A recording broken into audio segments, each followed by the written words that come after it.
محمد اللهم صل وسلم على نبينا محمد اللهم صل وسلم على نبينا محمد اللهم صل وسلم على نبينا محمد اللهم صل وسلم على نبينا محمد اللهم صل وسلم على نبينا محمد اللهم صل وسلم على نبينا محمد اللهم عافني في بدني اللهم عافني في سمعي اللهم عافني في بصري لا إله إلا أنت اللهم إني أعوذ بك من الكفر والفقر وأعوذ بك من عذاب القبر لا إله إلا أنت بسم الله لا يضر مع اسمه شيء في الأرض ولا في السماء وهو السميع العليم بسم الله لا يضر مع اسمه شيء في الأرض ولا في السماء وهو السميع العليم بسم الله لا يضر مع اسمه شيء في الأرض ولا في السماء وهو السميع العليم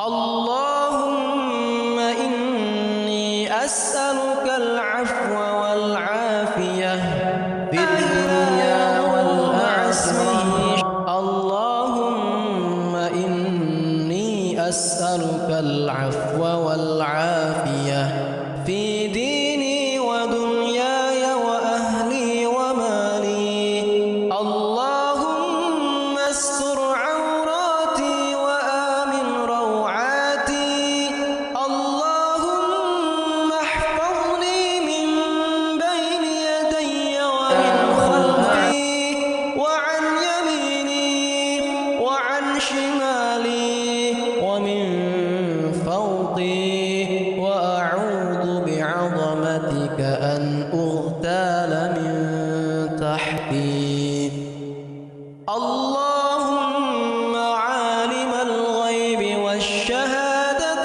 فاطر السماوات والأرض رب كل شيء ومليكه أشهد أن لا إله إلا أنت أعوذ بك من شر نفسي ومن شر الشيطان وشركه وأن أقترف على نفسي سوءا أو أجره إلى مسلم يا حي يا قيوم برحمتك أستغيث أصلح لي شأني كله ولا تكلني إلى نفسي طرفة عين سبحان الله وبحمده عدد خلقه ورضا نفسه وزنة عرشه ومداد كلماته اللهم إني أسألك علما نافعا ورزقا طيبا وعملا متقبلا لا إله إلا الله وحده لا شريك له الملك وله الحمد يحيي ويميت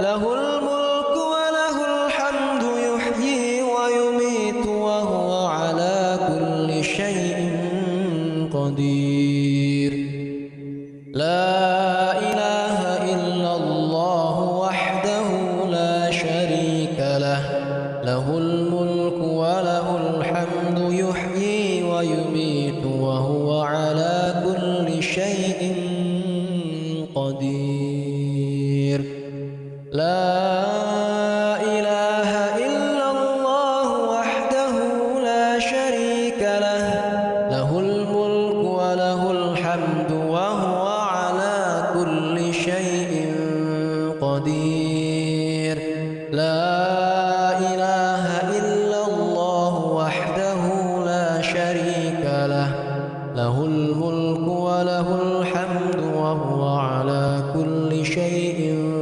قدير لا إله إلا الله وحده لا شريك له له الملك وله الحمد وهو على كل شيء قدير سبحان الله وبحمده سبحان الله وبحمده سبحان الله وبحمده أستغفر الله وأتوب إليه.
Cek.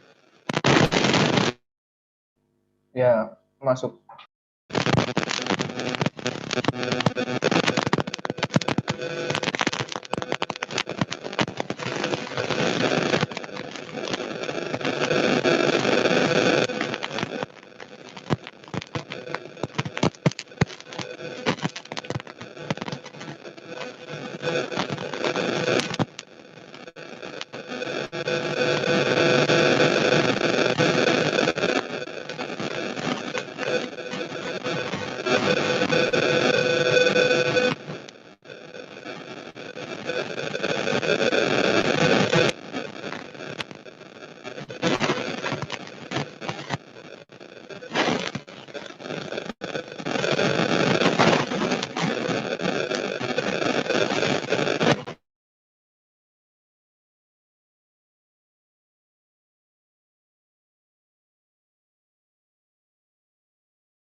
Baik, Bapak Ibu yang dirahmati Allah Subhanahu wa taala, marilah kita panjatkan puji syukur kehadirat Allah Subhanahu wa taala yang mana pada kesempatan pagi hari ini kita dapat kembali berkumpul dalam Zoom Room dalam rangka ABAG atau Ngaji Ahad Pagi bersama Ustadz Mitaraga.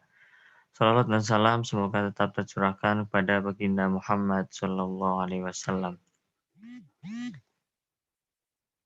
Baik, sebelum kita masuk ke kajian, ada beberapa informasi yang akan kami sampaikan. Yang pertama, kembali kami informasikan Ma'had Fastabiqul Khairat menyediakan layanan FK Akikoh dengan beberapa pilihan paket yang bisa dilihat pada pamflet.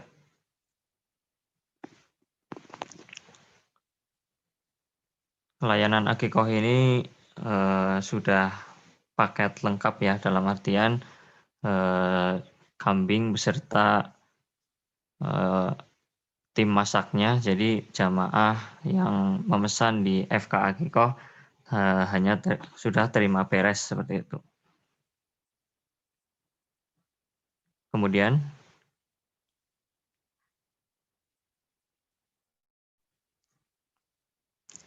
ya, kami juga membuka layanan kios FK ya. Layanan ini adalah layanan untuk belanja secara online di toko kami, kemudian nanti kami antarkan ke rumah jamaah yang memesan gitu. Insya Allah untuk minggu depan kami juga akan membuka paket sembako. Jadi insya Allah untuk minggu depan ada paket sembako yang kami sediakan untuk para jamaah dengan 3 range harga berbeda. Insya Allah informasinya minggu depan.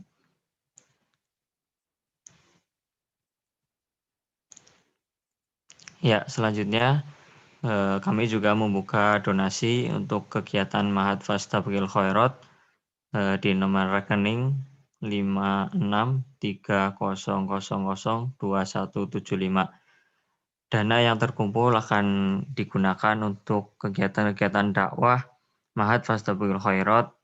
Di antaranya adalah pertama ngaji ahad pagi, kemudian ada kegiatan fasbik, bimbingan intensif Al-Quran, kemudian ada bimbingan intensif bahasa Arab.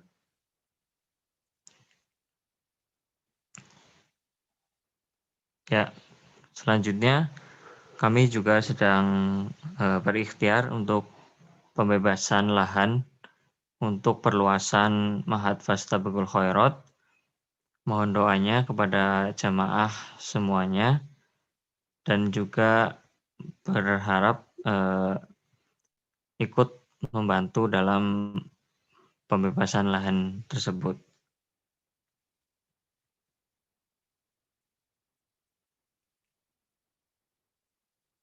Ya, baik, itu beberapa informasi yang kami sampaikan. Selanjutnya kita menunggu ya. Nah, ini adalah video dari pembebasan lahan. Pembebasan tanah untuk pendirian asrama santri Ma'had Fastabiqul Khairat Purwokerto 1442 Hijriah. Kesempatan bagi Anda untuk mendapatkan pahala jariah. Mari ikut serta dalam pembebasan tanah untuk pendirian asrama santri Ma'had Fastabiqul Khairat Purwokerto yang berlokasi di Jalan Kiai Haji Ahmad Dahlan, RT 1 RW 1 Larangan Kembaran Purwokerto. Luas tanah keseluruhan 554 meter persegi. Harga tanah per meter Rp1.250.000 dengan total keseluruhan Rp700 juta. Wakaf bisa Anda salurkan melalui Bank Muamalat 563002175 cabang Purwokerto atas nama Masjid Fastabiqul Khairat. Kode bank untuk transfer ATM bersama dan prima 147. Atau bisa langsung ke Sekretariat Ma'had Fastabiqul Khairat di Jalan Kiai Haji Ahmad Dahlan, RT 1 RW 1, Kompleks Ma'had Fastabiqul Khairat dan FKTV, Kembaran, Purwokerto. Kontak informasi dan konfirmasikan transfer Anda melalui WA atau SMS ke 0812 1516 3414. Cantumkan nama, asal kota, tanggal transfer, dan jumlah transfer Anda. Atas partisipasi Anda dalam investasi akhirat ini, Kami ucapkan jazakumullahu khairan. Ya, demikian video tentang pembebasan lahan Ma'had Fastabiqul Khairat. Kemudian kita lanjut dengan kajian. Sebelumnya saya akan menyapa dulu Ustaz Mintarga. Assalamualaikum. Waalaikumsalam warahmatullahi wabarakatuh, Mas Fuad. Semoga Mas Fuad dan kru yang bertugas pagi hari ini juga senantiasa dalam keberkahan Allah Ta'ala. Amin, alhamdulillah. Ustaz sehat? Kabarnya Ustaz? Baik, alhamdulillah. Ini Mas Fuad kayaknya lemas banget. Apa belum ngopi? Iya Ustaz. Gimana? Mau dilangsung atau gimana Ustaz? Ya, baik, kita bisa mulai sekarang. Jamaah saya kira sudah mulai berkumpul. Ini yang bergabung di Zoom baru 92, tapi nggak apa-apa, kita mulai saja Mas. Insya Allah. Iya, baik. Nanti yang lainnya mungkin kajian menyusul nih. Kajian ngapak ngaji Ahad bagi Ma'had Fastabiqul Khairat dengan tema menggapai kebarokahan hidup. Pada pagi hari ini kita mulai nggih. Monggo kepada Ustaz Mintaraka kami persilakan. Baik, bismillahirrahmanirrahim. Assalamualaikum warahmatullahi wabarakatuh. Waalaikumsalam warahmatullahi wabarakatuh. Alhamdulillah, Allahul ladzi an'amana bi ni'amin katsiratin la tuhsa. Asyhadu an la ilaha illallah wahdahu la syarikalah wa asyhadu anna Muhammadan abduhu wa rasuluh. Allahumma salli wa sallim wa barik ala nabiyina Muhammad wa ala alihi wa ashabihi wa atba'i ajmain, amma ba'd. Faqad qala ta'ala a'udzu billahi minasy syaithanir rajim ya ayyuhalladzina amanu taqullaha haqqa tuqatih wa la tamutunna illa wa antum muslimun. Wa qala aidha ya ayyuhalladzina amanu taqullaha wa kunu ma'as shadiqin. Fa inna khairal kalami kalamullah wa khairal huda huda nabiyina Muhammadin sallallahu alaihi wasallam. Jamaah sekalian, baik yang bergabung di Zoom dan YouTube pada pagi hari ini di Ahad pagi di bulan Jumadil Awal ya, atau bertepatan dengan bulan Januari 2021, kembali kita dipertemukan Allah ya. Tentu hal ini terjadi karena takdir Allah, kehendak Allah, dan juga Allah memberi hidayah kepada hati kita sehingga kemudian kita meluangkan waktu ya, bersungguh-sungguh untuk bersama-sama bersilaturahmi sekalipun hanya melalui virtual, melalui daring Zoom dan YouTube ini, dan silaturahmi yang bermanfaat tentu silaturahmi yang bisa mendekatkan diri kita kepada Allah Ta'ala. Ya, sebenarnya silaturahmi yang dimaksud di sini adalah persaudaraan, ukhuwah ya. Artinya persaudaraan di antara kita bersama-sama berusaha menggapai ridha Allah melalui belajar bersama tentang agama memperdalam. Tema kali ini sebenarnya tema yang muncul dari berbagai kegalauan, karena saya di 1 bulan kemarin itu dapat banyak sekali WA, pertanyaan-pertanyaan, ataupun yang telepon langsung, ataupun yang datang ke rumah tentang rata-rata ya berbicara tentang persoalan-persoalan hidup gitu. Artinya memang saya sudah pernah sampaikan bahwa hidup ini kan bagi seorang beriman adalah bagian dari cara Allah untuk melimpahkan tambahan-tambahan kebaikan kepadanya. Ya, tentu karena akan mendapatkan banyak kebaikan, maka akan banyak ujian-ujian, tantangan-tantangan yang ada. Rasulullah SAW pernah mengingatkan, inna idhamal jaza ma'idhamil bala. Sesungguhnya besarnya keutamaan, besarnya balasan, besarnya pahala itu sesuai dengan besarnya ujian. Dan kita sangat memahami, insya Allah, karena berkali-kali sudah kita sampaikan di surat Al-Ankabut ayat 2, A'udzubillahi minasyaitonirrajim, ahasiban nasu ayyutraku ayyaqulu amanna fahum la yuftanun. Apa manusia itu mengira kalau mereka sudah mengaku kami telah beriman, mereka dibiarkan saja dan mereka tidak akan difitnah. Jadi ayat ini menjelaskan kalau orang sudah mengaku beriman pasti akan mendapatkan fitnah. Fitnah yang dimaksud di dalam ayat hadis tadi adalah fitnah dalam pengertian Islam, bukan fitnah dalam pengertian bahasa Indonesia ya. Karena kalau fitnah dalam pengertian bahasa Indonesia menjadi menyempit, hanya artinya menuduh gitu. Padahal menuduh itu hanya salah satu bagian dari fitnah. Fitnah itu artinya al-bala wal musibah. Fitnah itu adalah al-bala wal musibah, yaitu ujian dan persoalan-persoalan yang menimpa kita dalam hidup. Jadi artinya kalau kita sudah mengaku beriman, tentu akan semakin banyak persoalan-persoalan hidup dan juga ujian-ujian yang Allah berikan kepada kita. Ya ibaratnya bendera semakin tinggi maka semakin kencang angin meniupnya, maka dia akan berkibar gitu. Demikian juga pohon, semakin tinggi semakin kencang anginnya. Demikian juga hukum yang Allah tetapkan di alam semesta, kalau kita naik tinggi jatuhnya juga semakin sakit gitu. Maka kalau kepengen nggak jatuh ya nggak usah naik-naik. Itu pun kalau nggak naik masih juga bisa susah karena bisa kepleset, walaupun di bawah masih bisa kepleset itu, atau disenggol orang, ketabrak orang dan sebagainya. Jadi intinya bahwa kalau kita hidup pasti ada masalah. Ya, kalau nggak pengen masalah nggak usah hidup. Ya, walaupun mati saja masih ninggal masalah kan, itu. Terutama kayak kita ini ninggal utang gitu ya, Pak Haris.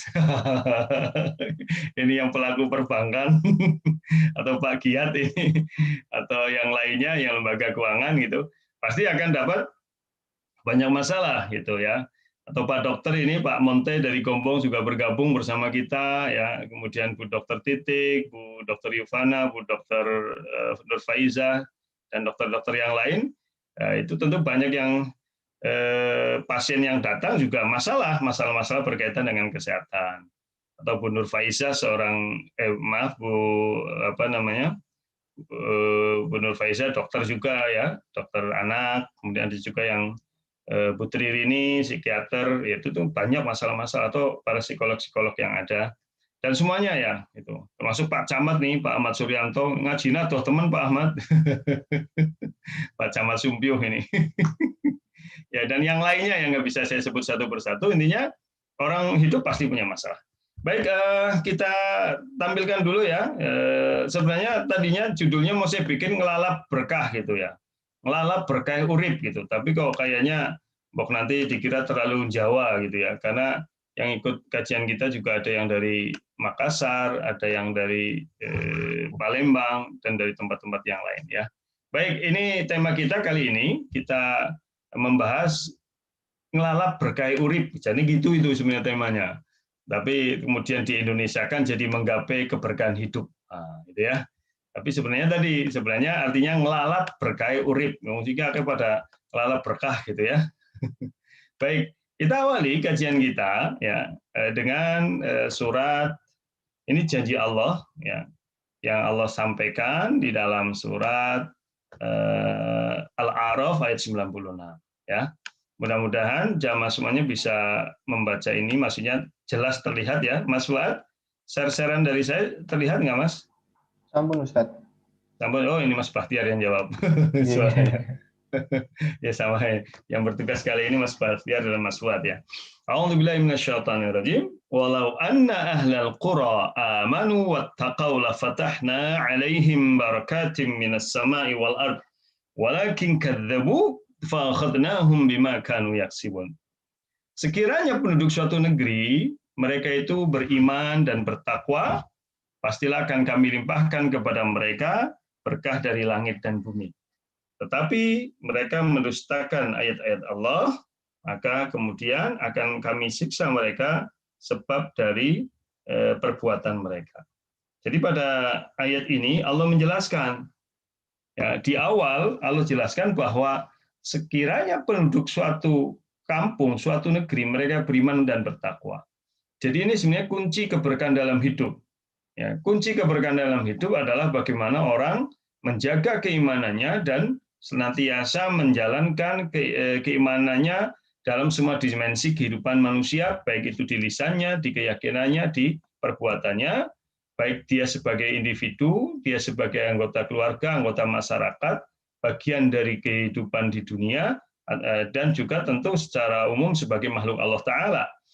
Maka kalau orang tetap seperti itu, insya Allah, ini janji Allah, pasti akan kami buka padanya berkah-berkah dari langit dan bumi. Jadi keberkahan itu akan terlimpah kepadanya.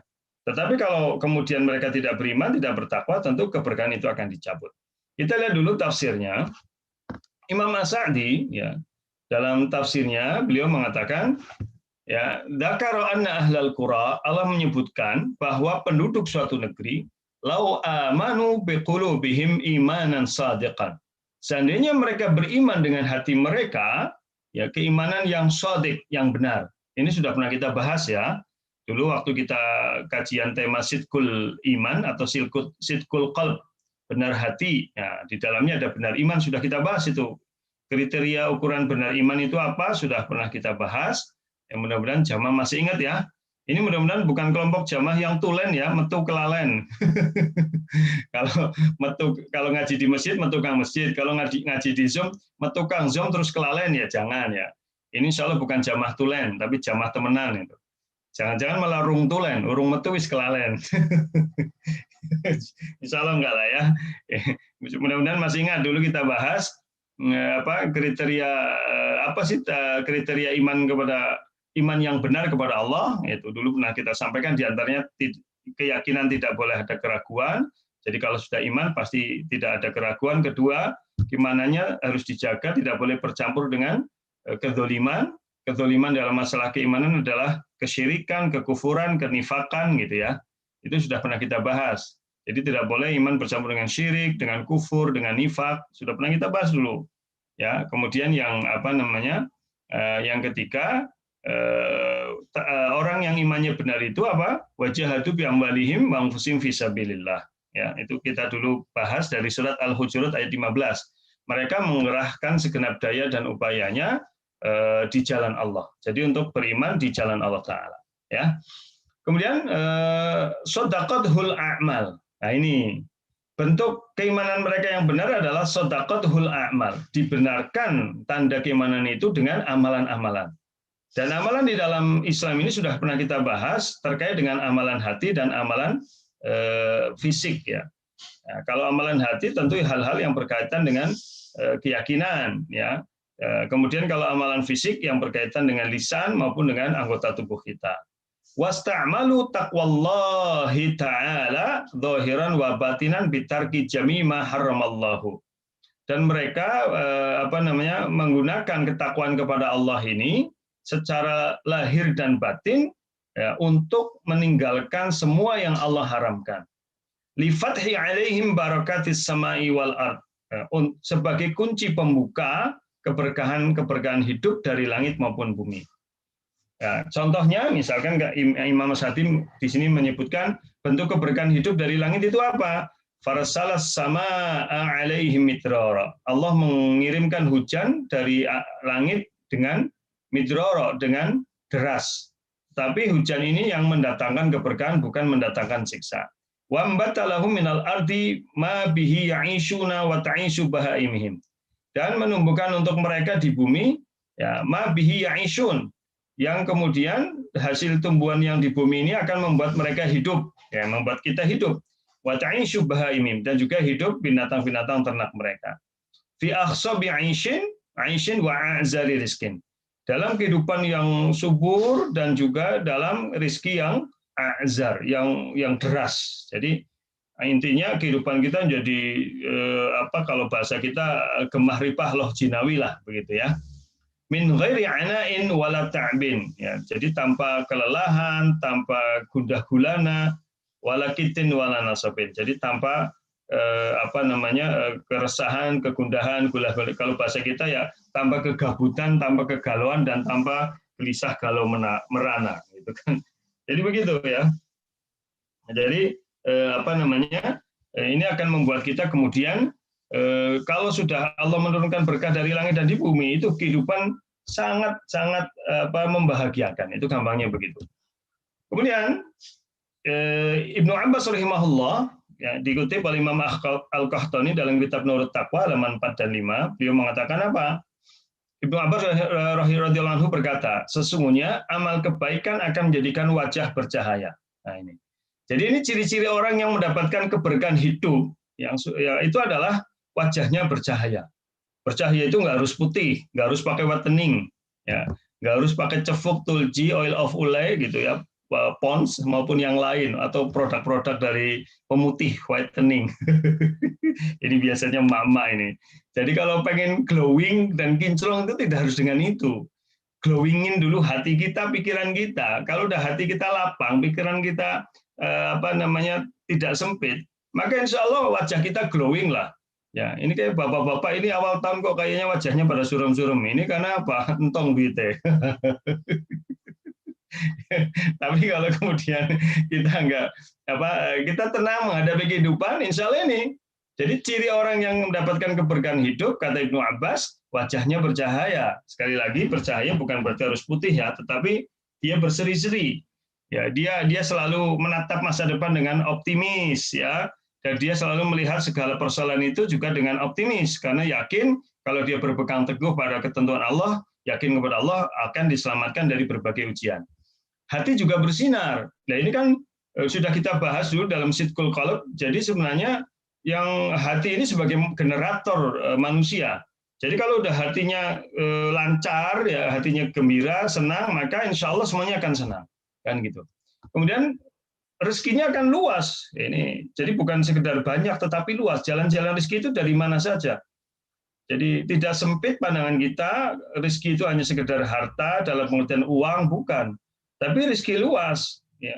Rezeki luas itu apa? Badan yang kuat, sehat, ya, kemudian dicintai sesama, orang pada senang sama kita, itu rezeki loh ya. Kemudian anak yang saleh, istri yang nurut, suami yang bisa menjadi imam, ya, tetangga yang baik, gitu. Kemudian itulah bagian dari rezeki yang luar biasa, ya kan?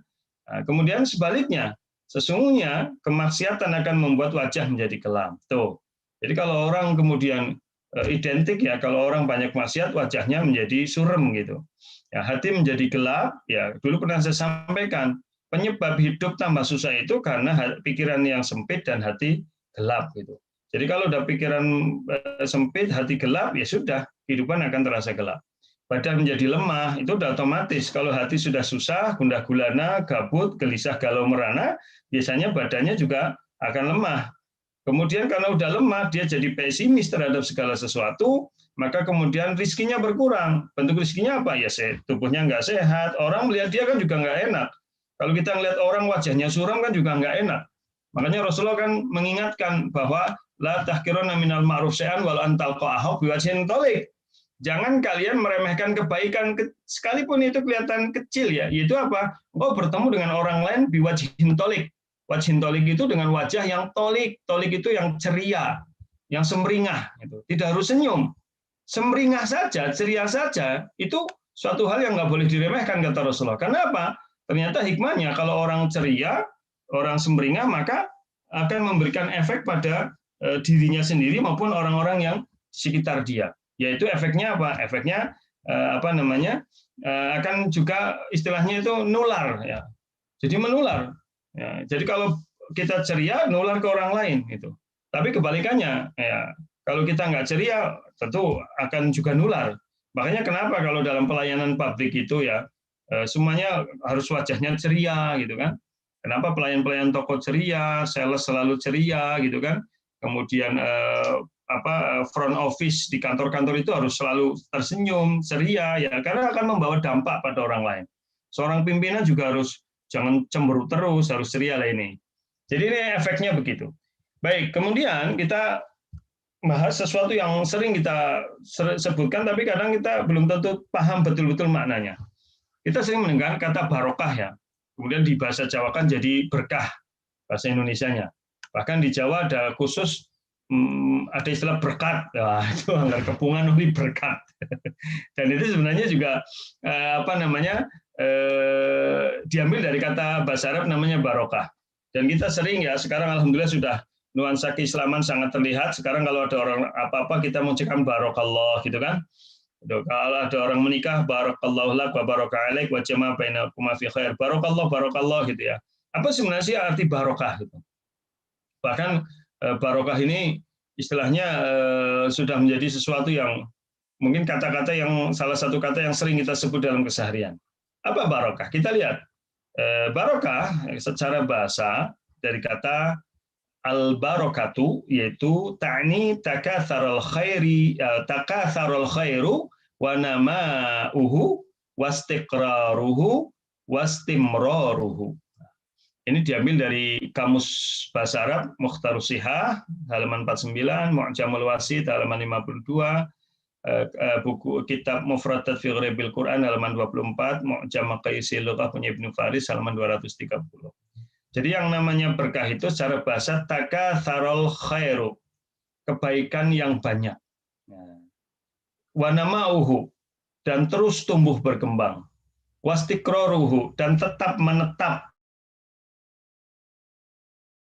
Wastimraruhu, dan terus menerus kebaikan itu ada. Itu arti barokah. Jadi barokah itu artinya kebaikan yang banyak, ya. Ini secara bahasa ya. Barokah itu artinya kebaikan yang banyak, kemudian dia itu terus berkembang. Jadi kebaikan itu tidak tetap, tapi dia berkembang. Ya, maksudnya tidak segitu tok berkembang. Kemudian dia menetap pada seseorang, pada sesuatu, gitu. Kemudian wastimror, dan terus menerus ada. Nah, jadi kalau begitu yang namanya keberkahan hidup nanti kita akan bahas ya. Kalau dari sini udah jelas lah. Berarti keberkahan hidup yang mendapatkan banyak kebaikan, dan kebaikan itu terus berkembang dan tetap menetap ada dan terus menerus tidak hilang. Itu yang namanya keberkahan hidup, gitu ya. Jadi itu makna bahasanya. Nah, tapi ini belum selesai kita bahas makna bahasa. Kita lanjutkan dulu. Imam Ar-Raghib ya mengatakan dalam secara detail di Kamus Al-Wasit di Mufradat Al-Fadhil Quran di Kamus kosakata kata-kata dalam Al-Qur'an. Al-barokah ya thubutul khairil ilahi fi syai'. Nah, kalau tadi ini secara umum makna bahasa namanya berkah itu kebaikan yang banyak ya, berkembang, menetap dan terus-menerus. Nah, tetapi kan ini belum jelas kebaikan dari siapa. Nah, terus bagaimana lah? Kemudian Imam Raghib menjelaskan, yang namanya barokah itu thubutul khair al-ilahi fi syai'. Nah, ini beliau menjelaskan sumbernya. Yang namanya berkah itu adalah tetapnya kebaikan ilahiyah dalam sesuatu. Nah, maka beliau mengkhususkan yang namanya berkah itu adalah tetapnya kebaikan ilahiyah. Jadi artinya kebaikan yang bersumber dari Allah, bukan kebaikan dalam pikiran manusia. Karena kebaikan pikiran dalam pikiran manusia itu sangat subjektif kan, gitu. Karena baik menurut kita belum tentu baik untuk orang lain kan, gitu. Kalau semua kebaikan dikembalikan pada pribadi masing-masing, ya sudah hidup akan hancur. Nah, tetapi kebaikan yang dimaksud adalah kebaikan yang didasarkan pada ketentuan Allah Ta'ala. Ya. Dan tentu kita sangat memahami karena Allah pencipta manusia, Allah yang paling tahu kebutuhan kita. Ya, Allah yang paling tahu kelebihan kekurangan kita. Kan pernah saya sampaikan ya, ini saya ulangi lagi, saya sampaikan. Kita ini kalau beli barang elektronik ya, atau otomotif, ya, tentu kalau pengen barang elektronik itu awet penggunaannya, kemudian tetap bergaransi, itu adalah ketika kita menggunakannya, memakainya sesuai dengan petunjuk. Makanya biasanya ada manual user, petunjuk pemakaian gitu, petunjuk perawatan. Artinya kalau kita menggunakan barang elektronik itu atau barang otomotif itu sesuai dengan petunjuk yang ada, maka ada jaminan garansi, ada jaminan keawetan itu. Kecuali salah produk dan yang lainnya. Sama ya, kita dalam hidup juga begitu. Kalau pengen hidup kita dapat kebaikan, ada jaminan dari Allah, garansi. Maka hidup kita harus sesuai dengan manual user itu, artinya petunjuk pemakaian dari Allah. Bagaimana sih cara kehidupan ini? Karena Allah yang paling tahu cara hidup kita diciptakan kelebihan kekurangan. Sebagaimana pembuat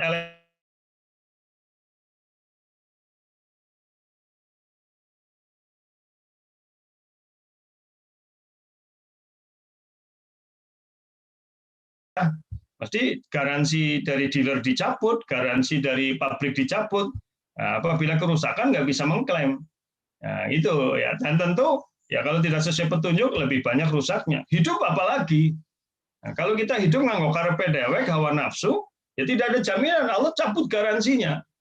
maka yang terjadi kehidupan kita akan selalu berada dalam kesusahan. Nah, jamaah sekalian dirahmati Allah, kita masih lanjutkan.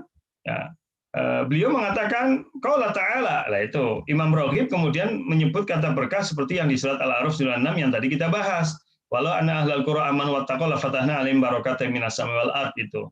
Wa summiya bidzalika, dikatakan berkah kata beliau, li thubutil khair fihi, karena tetapnya kebaikan yang ada, yang sumbernya dari Allah, yang Allah berikan melalui langit dan bumi, artinya dari atas dan bawah. Fihi subut, misalkan kalau dari langit dan bumi, fihi subutul ma' fil birkah, seperti tetapnya air di dalam kolam, yang dia menetap tidak kemana-mana. Wal mubarak ma fihi dzalikal khair, dan yang namanya keberkahan itu adalah ma fihi dzalikal khair, sesuatu yang di dalamnya ada kebaikan. Jadi kalau keberkahan hidup berarti hidup yang membawa kebaikan. Udah gampangnya begitu. Jadi keberkahan hidup, bagaimana kita pengen meraih keberkahan hidup? Ya tentu bagaimana kemudian kita menjadikan seluruh kehidupan kita bernilai kebaikan. Dan tadi sudah dijelaskan kebaikannya kebaikan ilahiyah. Maka bagaimana kita dalam hidup selalu berusaha menggapai keberkahan yang bersumber dari Allah dengan cara yang Allah tetapkan. Baik. Kemudian dalam penjelasan yang lain seperti Al-Qaulul Bati fi Shalah 'alal Habibi Syafi'i halaman 91 sebenarnya sama ya. Wal murad bil barakah hiya an-numu wa ziyadah minal khair wal karamati. Ya, agak sama ini penjelasan lebih detail diambil dari beberapa referensi supaya betul-betul kita lebih luas maknanya ya. Jadi yang dimaksud dengan keberkahan adalah berkembang dan bertambahnya kebaikan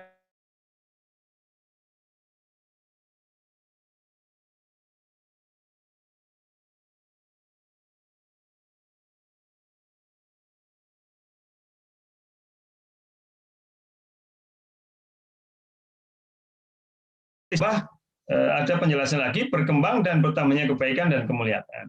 Jadi hakikat keberkahan itu apa? Ini. Hakikat keberkahan, kebaikan yang banyak, dan terus-menerus yang bersumber dari Allah Ta'ala. Gitu ya. Kemudian, bagaimana, apa yang disebut dengan menggapai berkah atau ngelalap berkah gitu. Nah, sebelum ke situ, kita lihat dulu penggunaan kata barokah di dalam Al-Quran. Al-Quran menggunakan kata barokah, itu ada 3 makna besar ya.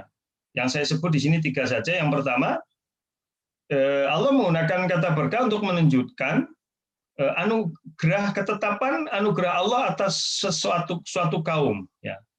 Jadi di surat As-Saffat ayat 113 Allah jelaskan, wa barakna alaihi wa ala ishaq wa min dzurriyyatihi ma muhsinun wa dzalimun li nafsihi mubin. Ya. Jadi kami limpahkan keberkahan atasnya gitu.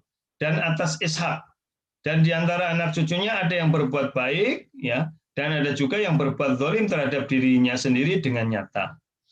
Jadi di sini kata barokna, Allah gunakan kata barokna, artinya Allah memberikan ketetapan atau anugerah pada suatu kaum.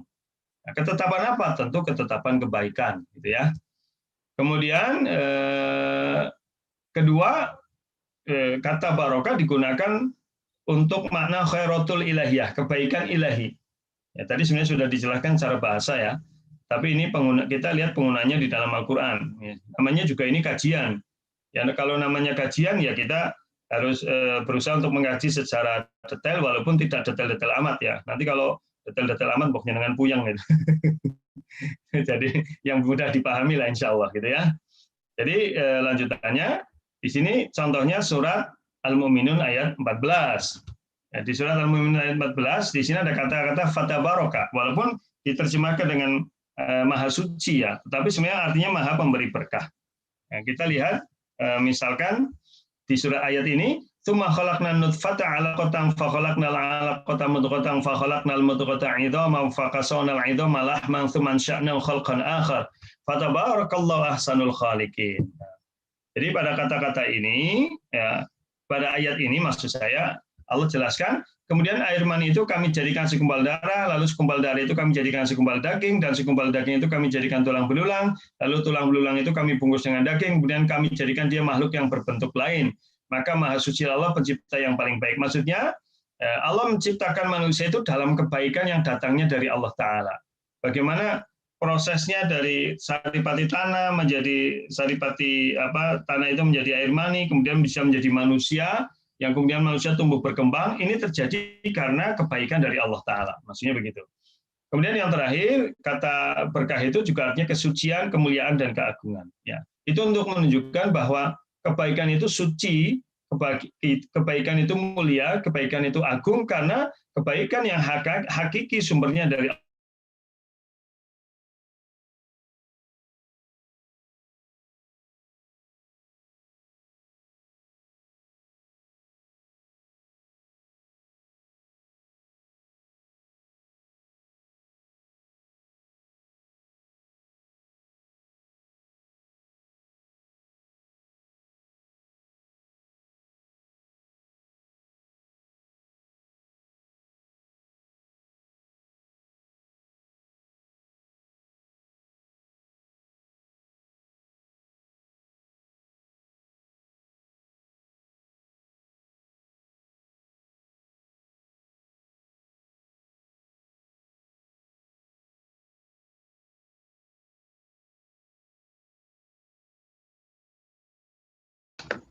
Baik,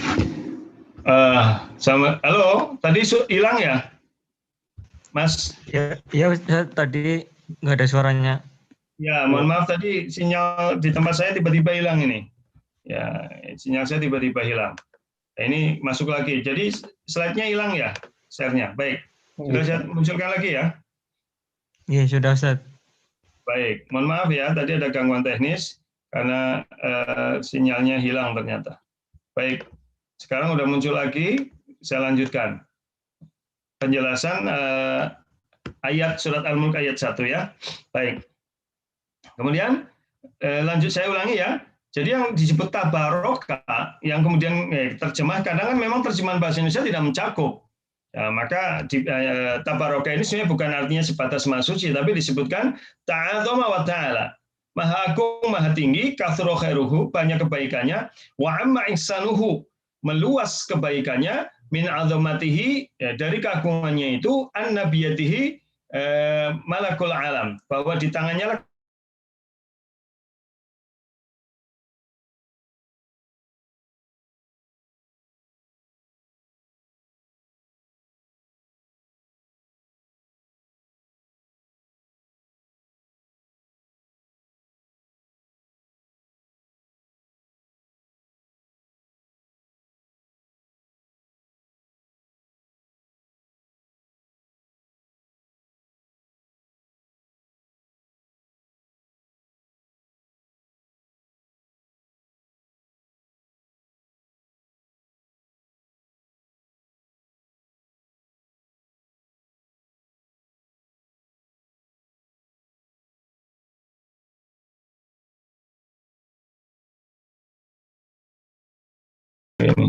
ini gangguan lagi, mohon maaf. Nggak tahu ini, hilang lagi sinyalnya. Ya Mas Fuad, hilang lagi tadi. Iya, saya tadi hilang lagi. Ya mohon maaf ini, saya wifi saya nggak tahu ya datang pergi ini. Ya, jadi ya mudah-mudahan lancar lah. Ini baru pernah ini. Biasanya kan kita kajian lancar ya. Nanti kalau ada gangguan-gangguan lagi ya saya pakai tethering aja dari HP ya. Mas Fuad, tolong dipantau kalau nanti sinyal saya kurang bagus, internet saya dikasih tahu ya, biar saya pindah ke jaringan yang lain. Iya, baik Ustaz. Baik, saya lanjutkan. Mohon maaf atas gangguan ini ya. Sebenarnya mohon maaf, bukan saya ini, penyedia layanan internet baru ini. Tapi baik, saya lanjutkan. Kemudian wal ahkami diniyah, hukum-hukum agama, ya, at-tabi'ah li hikmatihi, ya, yang yang menyertai dalam hikmah-hikmahnya, wa min azamatihi, dan juga dalam keagungannya, termasuk keagungannya kamalu qudratihi, sempurna takdirnya, allati yuqaddiru biha ala kulli syai', yang Allah sudah ukur takdir itu atas segala sesuatu, ya, dan seterusnya. Baik. Kemudian kita sekarang masuk apa yang disebut dengan ngelalap berkah. Nah, bahasa Arabnya itu tabarruk. Jadi menggapai keberkahan itu bahasa Arabnya tabarruk. Ya. Nah, bahasa kita nih ngelalap berkah, ya. Ngeraup berkah ya, ngelalap berkah kiai ini misalnya. Ngelalap berkah siapa lah, itu sebenarnya bagaimana sih keturunannya dalam agama, gitu ya. Nah, maka kemudian kita lihat dulu apa itu makna tabarruk. Ya, kalau tadi berkah artinya tumbuh berkembang dan baik, maka tabarruk itu artinya mencari berkah. Jadi ngelalap berkah, mencari berkah, bahasa Arabnya apa? Tabarruk. Makanya dulu kita mendengar ada istilah tabarukan gitu ya. Kalau di kampung dulu kita, yuk pada tabarukan. Apa yang dimaksud dengan tabarukan? Nah itu. Jadi tabarukan itu jane artinya ngelalap berkah, meraih berkah, mencari berkah itu. Nah, kemudian istilahnya apa? Thalabu ziyadatil khairi minallahi ta'ala. Mencari tambahan kebaikan dari Allah Ta'ala. Kenapa bahasanya tambahan kebaikan? Ya karena hidup itu sudah merupakan kebaikan. Kita diberi kesempatan hidup, diberi fasilitas hidup dunia seisinya, diberi kesehatan, itu kan sudah kebaikan. Nah, jadi kenapa istilah tabar itu mencari tambahan kebaikan? Artinya kebaikan sudah ada, kita cari tambahan lagi. Nah, gitu. Jadi kalau kita buka mata kita dengan baik, bagaimana Allah sudah pernah kita bahas di surat Al-Isra 70, walaqad karamna bani Adam, sungguh telah kami muliakan anak-anak Adam. Yaitu apa? Diberi rezeki yang baik-baik gitu, dilebihkan dari makhluk yang lain. Surat Al-Baqarah 29 Allah jelaskan, walladzi khalaqalakum ma fil ardi jami'a. Dialah Allah yang menciptakan semua yang ada di bumi untuk kepentingan hidupmu wahai manusia. Jadi hidup itu kebaikan. Artinya gini, kita diberi kesempatan hidup di dunia itu udah kebaikan. Saya ulangi, diberi kesehatan, bukankah kita lebih banyak sehatnya daripada sakitnya? Itu kebaikan. Diberi jodoh, diberi anak, diberi makanan yang baik, diberi fasilitas pekerjaan yang baik, itu kan sumbernya dari Allah, itu sudah baik. Gitu. Maka kemudian tabaruk itu artinya kita cari tambahan kebaikan lagi yang akan mendapatkan tambahan keridhaan dari Allah, dapatkan keridhaan dari Allah Ta'ala. Dr. Umar Abdullah Kamil ya, dalam kitab At-Tabarruk halaman 4 mengatakan, wal ma'nal istilahi litabarruk wa talabu thubutil khair al-ilahi fi syai'. Jadi mencari kebaikan pemberian Allah pada sesuatu yang ditetapkan kebaikannya pada sesuatu tersebut. Jadi bagaimana gini misalkan ya, hidup itu sudah kebaikan dari Allah. Tetapi kita mencari lagi kebaikan tambahan dalam hidup itu yang semakin mendatangkan, itu maksudnya begitu. Makanan itu kebaikan dari Allah. Nah, kita bertabaruk kepada Allah melalui makanan, maksudnya apa? Kita mencari kebaikan tambahan dari Allah berupa keridhaan kecintaan melalui makanan. Nah, begitu. Istri, suami, anak itu berkah dalam hidup, dalam pengertian umum, kebaikan dalam hidup. Nah, kita bagaimana berusaha mencari kebaikan tambahan berupa datangnya cinta dan ridha Allah melalui istri kita, suami kita, anak kita, tetangga kita, dan semuanya. Waktu hidup kita, lah itu. Jadi mudah-mudahan bisa dipahami ya penjelasan saya. Mohon maaf mungkin kelemahan saya dalam menyampaikan kata-kata, tapi mudah-mudahan dipahami. Jadi yang namanya ngelalap berkah atau menggapai berkah itu artinya adalah mencari tambahan kebaikan berupa cinta dan ridho Allah ya pada sesuatu yang menjadi kebaikan secara umum dalam hidup gitu. Jadi sudah saya contohkan. Kita diberi waktu hidup, maka kita bertabaruk dengan waktu hidup kita dengan cara apa? Manfaatkan hidup kita sebaik-baiknya untuk mendapatkan cinta ridho Allah. Nah, gitu kamunya gitu. Kita dapat istri. Nah, berarti istri itu kan kebaikan dalam hidup. Ya, karena kalau kita menjomblo itu nggak enak. Gitu ya Pak Haris ya. Jomblo enak orang ya Pak Haris. Pak Haji Haris, jomblo enak orang, nggak enak kan? Jadi dapat istri itu kebaikan, gitu kan? Maka kemudian bagaimana kita mencari keridhaan kebaikan melalui istri kita, mencari cinta dan ridho Allah. Kemudian anak itu udah kebaikan dari Allah karena kita diberi anak. Ya, maka ngelalap berkah ya hidup itu melalui anak adalah bagaimana mencari tambahan atau mencari cinta dan ridho Allah ya, melalui anak kita. Dan seterusnya melalui makanan, melalui tetangga, melalui pakaian, melalui apa saja itu yang namanya tabarruk. Jadi mudah-mudahan bisa dipahami ya itu. Mas Fuad, suara saya masih jelas didengar? Masih Ustaz, masih jelas. Baik. Ya, dah. Berarti secara umum tabaruk itu apa? Ini. Dah, ya. Jadi yang namanya ngelalap berkah atau menggapai keberkahan adalah mencari kebaikan dalam hal tambahan kebaikan dan pahala serta semua yang dibutuhkan seorang hamba dalam urusan agama dan dunianya, agama itu maksudnya akhirat, melalui sebab-sebab dan cara yang telah ditetapkan dalam syariat. Itu namanya ngelalap berkah. Nah sekarang berkah urip itu apa? Ngelalap berkah hidup, ini sesuai tema kita. Jadi yang dimaksud dengan kita menggapai keberkahan hidup itu apa? Hidup dalam kebaikan, limpahan pahala dan keridhaan dari Allah dalam urusan dunia akhirat melalui sebab-sebab dan cara yang telah ditetapkan dalam syariat. Nah, itu maksudnya. Jadi mudah-mudahan bisa dipahami ya. Jadi yang namanya ngelalap berkah yang kita maksud ternyata itu, yaitu kebarokan hidup, ya, hidup dalam kebaikan, limpahan pahala dan keridhaan dari Allah dalam urusan dunia akhirat melalui sebab-sebab dan cara yang telah ditetapkan oleh syariat. Nah, kita pengen tahu lagi sebenarnya cara yang ditetapkan syariat itu seperti apa saja. Nah, itu yang kita akan bahas, gitu ya.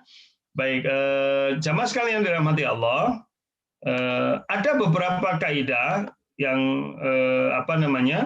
yang menjelaskan bagaimana cara mendapatkan keberkahan hidup. Tapi secara umum kita kaji dulu ayat-ayat yang menunjukkan syarat mendapatkan keberkahan hidup. Ya. Saya ulangi lagi ya. Jadi ngelalap berkah urip, gitu ya, atau menggapai keberkahan hidup adalah hidup dalam kebaikan, ya, limpahan pahala dan keridhaan dari Allah dalam urusan dunia akhirat melalui sebab-sebab dan cara yang telah ditetapkan dalam syariat. Begitu ya. Jadi kita lihat ayat-ayatnya secara umum. Bagaimana syarat mendapatkan keberkahan hidup? Ya, perhatikan yang warna kuning itu syaratnya, warna hijau itu akibatnya. Ya. Surat An-Nahl ayat 97. Man 'amila shalihan min dzakarin aw untha wa huwa mu'minun falnuhyiyannahu hayatan thayyibah wa lanajziyannahum ajrahum bi ahsani ma kanu ya'malun. Nah, itu. Jadi barang siapa man amila shalihan, mengerjakan amal soleh. Sudah pernah kita bahas, yang namanya amal soleh itu adalah amalan yang ditetapkan Allah Ta'ala yang melalui yang diajarkan oleh Rasulullah SAW. Jadi amal soleh itu mencakup tugas kita sebagai hamba, dan kedua tugas kita sebagai khalifah. Kalau tugas kita sebagai hamba, berarti amal soleh mencakup akidah, ibadah, akhlak. Ya, yang telah Allah tetapkan syariat di dalam akidah, ibadah dan akhlak. Sementara amal soleh selaku tugas kita sebagai khalifah di muka bumi adalah muamalah hubungannya. Jadi hubungan dengan tugas-tugas kemanusiaan kita, yaitu di bidang polek sosbutsen keshamkam iptek islami. Wah, itu takapalna gue, soalnya nggak ngisi pengajian jadi kudu takapalna. Jadi tugas-tugas kita dalam masalah politik, ekonomi, sosial, budaya, kesehatan, pertahanan, keamanan, ilmu pengetahuan dan teknologi yang islami. Itu namanya tugas-tugas kita sebagai khalifah. Jadi yang namanya amal soleh mencakup tugas kita sebagai hamba, ya, yaitu dalam urusan akidah, ibadah, akhlak. Dan juga sebagai khalifah, itu dalam urusan polek sosbutsen hamkam kes iptek islami yang kita lakukan dalam keseharian tugas-tugas sebagai khalifah. Gitu ya. Kemudian janji Allah, kemudian yang kedua, ini baik laki-laki maupun perempuan, syarat yang kedua dalam keadaan iman. Jadi yang namanya syarat mendapatkan keberkahan hidup itu dua. Satu, dasar keimanan, keyakinan kepada Allah, ya, dan kedua adalah amal soleh. Seorang yang mengerjakan amal soleh, dasarnya iman, itu sudah akan mendapatkan jaminan keberkahan hidup. Kalau dalam bahasa Al-Qur'annya disebut hayatan thayyibah. Gitu. Maka orang kalau sudah begitu, akan kami berikan kepadanya kehidupan yang baik, hayatan thayyibah. Kehidupan yang baik ini adalah kehidupan yang berkah. Dan sesungguhnya akan kami beri, hayatan thayyibah di mana?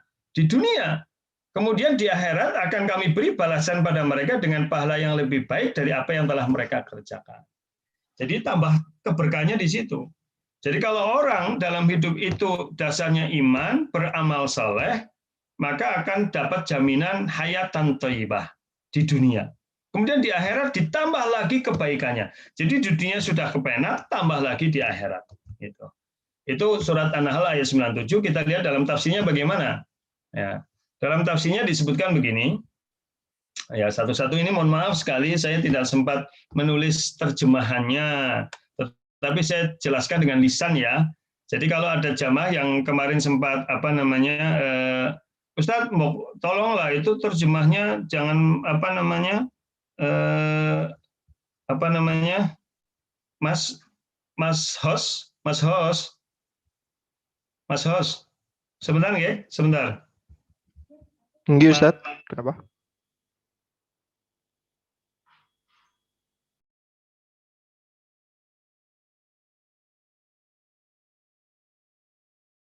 Sebentar jemaah ya, saya ini dulu, saya berhenti dulu ya, sebentar. Enggak, Ustadz.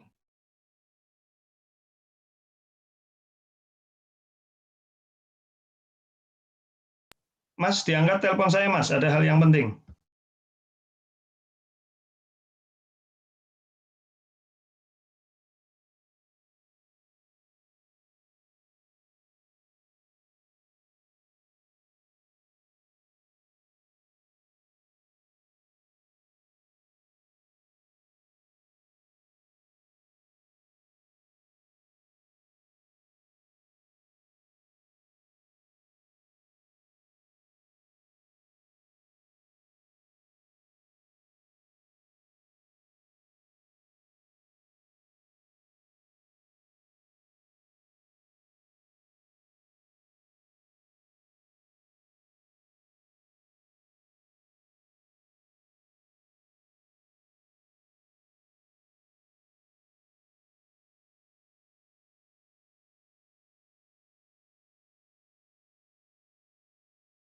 Baik, saya lanjutkan. Mohon maaf, jamaah semuanya yang dirahmati Allah. Mohon maaf sekali.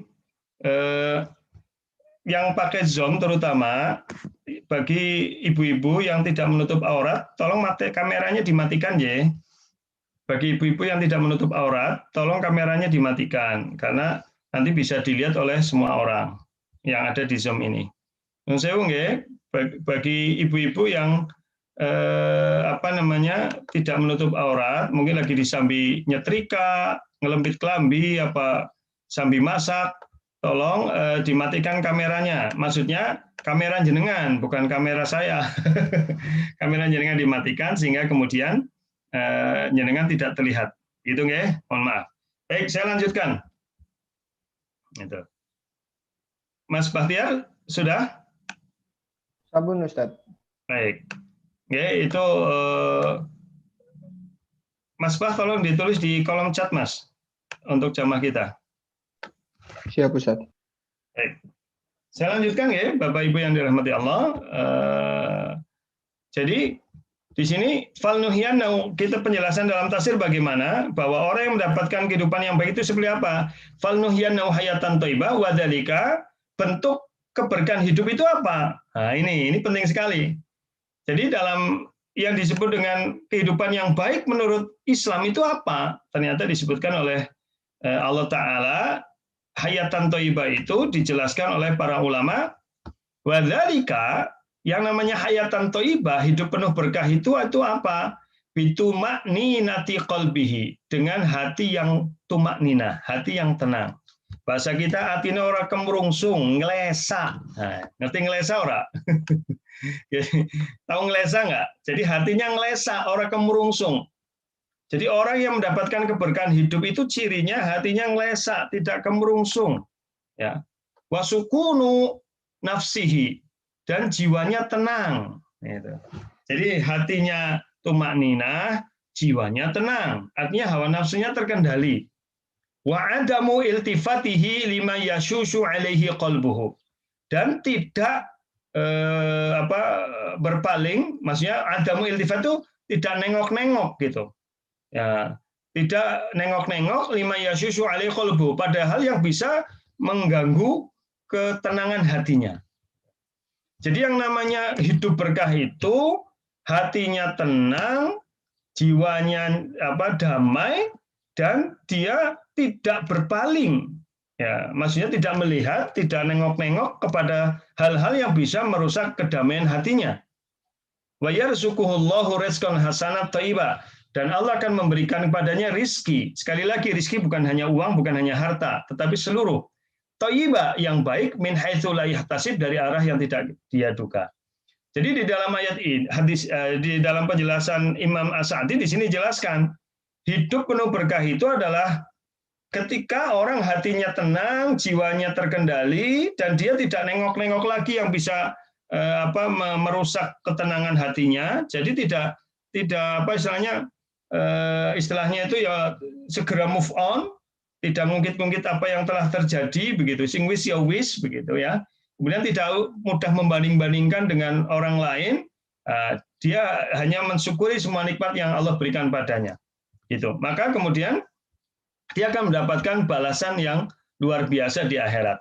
Maka kemudian lebih detail Imam Ibnu Katsir menjelaskan, ya, seperti apa? Dijelaskan di sini, wal hayatut thayyibah, wal hayatut thayyibatu, kehidupan yang baik itu atau berkah itu, ya, tashmalu, samila yashmalu, ya, wujuhur rohati, mencakup ya dimensi-dimensi kedamaian, kenyamanan, min ai jihatin kanat, dari sisi apapun. Ya, diriwayatkan dari Ibnu Abbas dan sebagian mereka menjelaskan bahwa yang disebut dengan keberkahan hidup adalah rizqil halal at-thayyib. Rizki yang halal dan thayyib. Yang rizki itu saya jelaskan lagi semuanya. Ya, kehidupan waktu hidup itu rizki, ya, kesehatan itu rizki, harta itu rizki, anak rizki, istri suami itu rizki, tetangga itu rizki, teman itu rizki, dan sebagainya. Yang itu halal yang thayyib. Sementara dari Ali bin Abi Thalib menjelaskan yang namanya keberkahan hidup atau hidup yang baik itu adalah qanaah. Nah, ini tadi sudah saya sampaikan. Qanaah itu sebenarnya bahasa kitanya ngelesa, nerimo, bahwa dengan kenyataan yang ada, dia nerima dengan kenyataan yang ada. Nah, ini sebenarnya kalau Maslow itu dalam piramida kebutuhan itu kan hierarchy of human needs, Maslow itu kan menjelaskan bahwa dalam piramida kebutuhan manusia itu yang paling tinggi itu ternyata adalah diantaranya acceptance of fact, menerima kenyataan. Jadi teori Barat juga mengakui itu. Ketika orang hidup dalam penerimaan kenyataan, nerimo, ngelesa, itu ternyata adalah puncak tertinggi dari kebutuhan hidup manusia. Itu ya. Di dalam Islam sudah duluan menjelaskan itu. Ya. Ini kan dikuatkan, maksudnya teori Barat mengakui itu ya. Tadi yang hierarchy of human needs punya Maslow itu ya. Kemudian wakada qala Ibnu Abbas wa Ikrimah wa Wahab dan Wahab bin Munabbih. Jadi demikian juga Ibnu Abbas Ikrimah menjelaskan itu. Kemudian Ibnu Abbas juga menjelaskan dalam penjelasan yang lain bahwa keberkahan hidup adalah as-sa'adah, kebahagiaan. Bukan kesejahteraan, tetapi kebahagiaan. Jadi kalau kesejahteraan identik dengan material, dengan fisik, kalau kebahagiaan identik dengan hati. Nah, jadi yang namanya kehidupan penuh keberkahan adalah kebahagiaan dalam hati. Kemudian Imam Tohak juga mengatakan yang namanya keberkahan hidup adalah rezeki yang halal dan ibadah di dunia. Dan juga dalam riwayat yang lain Imam Tohak mengatakan yang namanya keberkahan hidup adalah al-amal bit-ta'ah wal insyirah biha. Itu yang namanya Tohak, dan menurut Imam Tohak yang namanya kebahagiaan hidup, yang namanya keberkahan hidup adalah al-amalu bit-ta'ah, beramal dengan ketaatan, wal insyirah biha, dan merasa lapang dengannya. Gitu. Jadi ketika orang merasa lapang dengan itu, maka itu sebenarnya orang lapang dengan kehidupan, dadanya lapang menerima apapun, ya, baik dalam pandangan manusia itu disukai atau tidak disukai, ya, dalam pengertian secara individu. Kalau kita biasanya kalau dapat sesuatu yang nggak enak kita nggak nyaman gitu ya. Tapi orang yang mendapatkan keberkahan hidup ya nyaman-nyaman saja, ya, karena dia meyakini itu ujian dari Allah begitu. Ya, nanti kita bahas lebih detail. Kemudian dijelaskan lagi dalam hadis yang luas ya, oleh Imam Ibnu Katsir, wasai annal hayatat thayyibah, dan yang benar menurut Ibnu Katsir, kehidupan yang baik itu atau kehidupan yang penuh berkah itu tashmalu hadza kulluhu, mencakup ini semua. Kama ja'a fil hadis alladzi rawahul Imam Ahmad, sebagaimana dijelaskan dalam hadis yang diriwayatkan oleh Imam Ahmad ya, dari Abdullah bin Yazid, dari Sa'id bin Abi Ayyub, dari Sarahbil bin Surek, dari Abi Abdurrahman Al-Habali dan seterusnya, bahwa Rasulullah SAW pernah bersabda, ini sudah pernah kita bahas, qad aflaha man aslama wa ruziqa kifafa wa qanna'allahu bima atah. Jadi di sini ini riwayat Imam Muslim ya, bahwa sungguh beruntung, sungguh penuh berkah, sungguh berbahagia orang yang telah diberi hidayah Islam, diberi rezeki yang cukup, dan dia ngelesa, nerimo dengan apa yang Allah berikan. Dalam riwayat yang lain juga hampir sama, intinya sama ini, qad aflaha man hudiya ilal Islam wa kana 'aisyahu kifafa wa qani'a bih. Sama. Jadi kesimpulannya, hidup berkah ini sebagaimana dijelaskan dalam hadis, orang ketika menjalani hidup dengan petunjuk Islam, diberi rezeki yang cukup, cukup ini bukan harus banyak, dan cukup itu melihat kepada kebutuhan hati, ya. Makanya dalam Islam itu kalau orang yang kaya disebut ghina.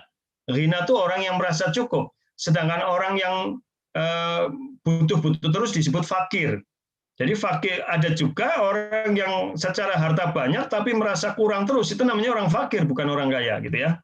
Kemudian yang ketiga, qana Allah, dia qanaah, menerima dengan apa yang menjadi takdir Allah.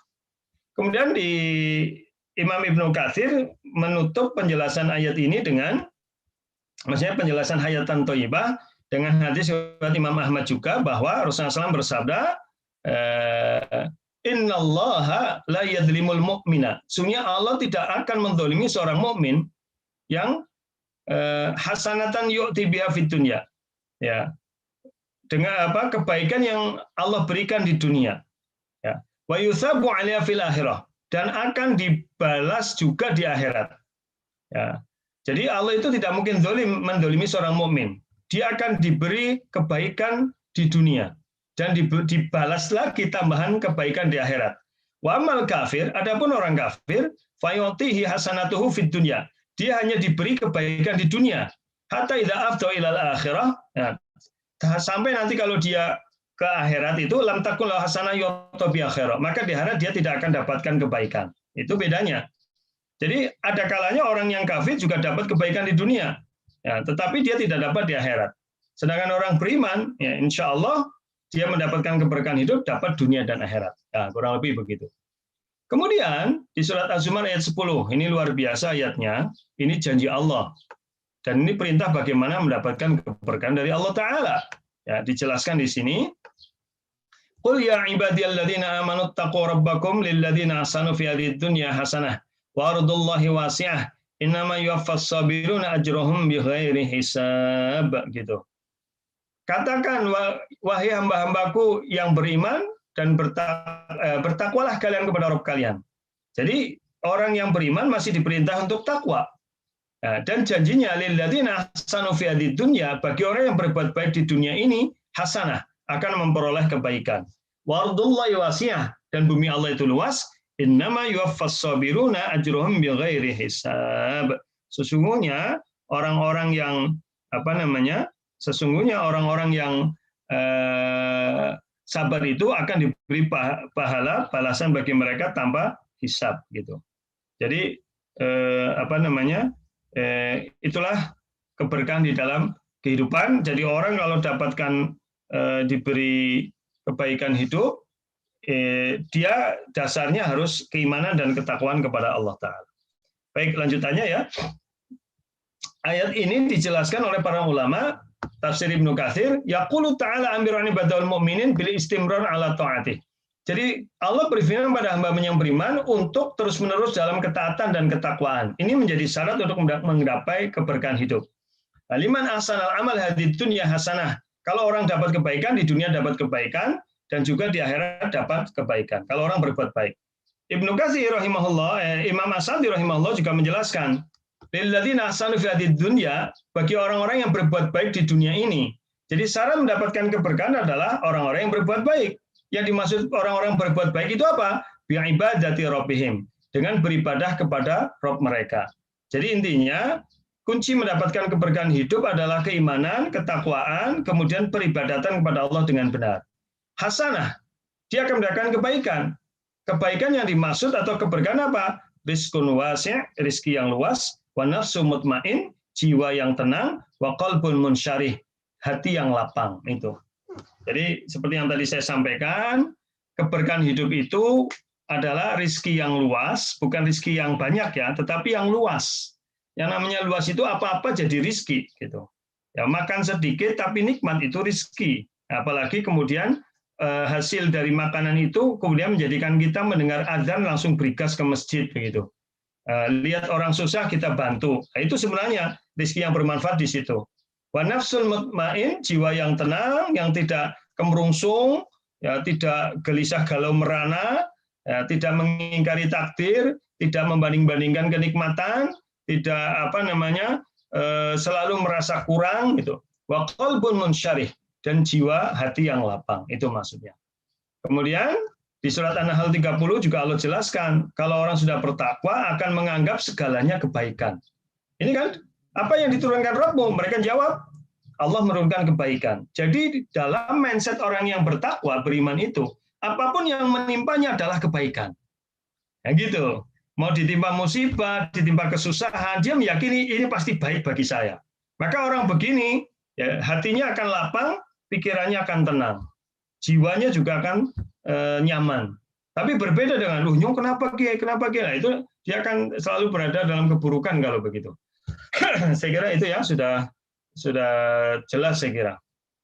Kemudian lanjutannya, orang-orang yang berbuat baik di dunia ini mendapatkan pembalasan yang baik. Ya, dan ini tadi sudah jelaskan, ini hanya mengulangi lagi. Jadi kebaikan itu atau keberkahan juga disifati oleh Imam Ibnu Katsir dengan rahmat, berkah, kebaikan bagi orang yang mengikutinya dan beriman kepadanya. Ya, dan disebutkan oleh Imam As-Sa'di, orang yang bertakwa itu sifatnya mereka mengakui ya mereka bahwa apa yang Allah turunkan adalah kenikmatan yang agung.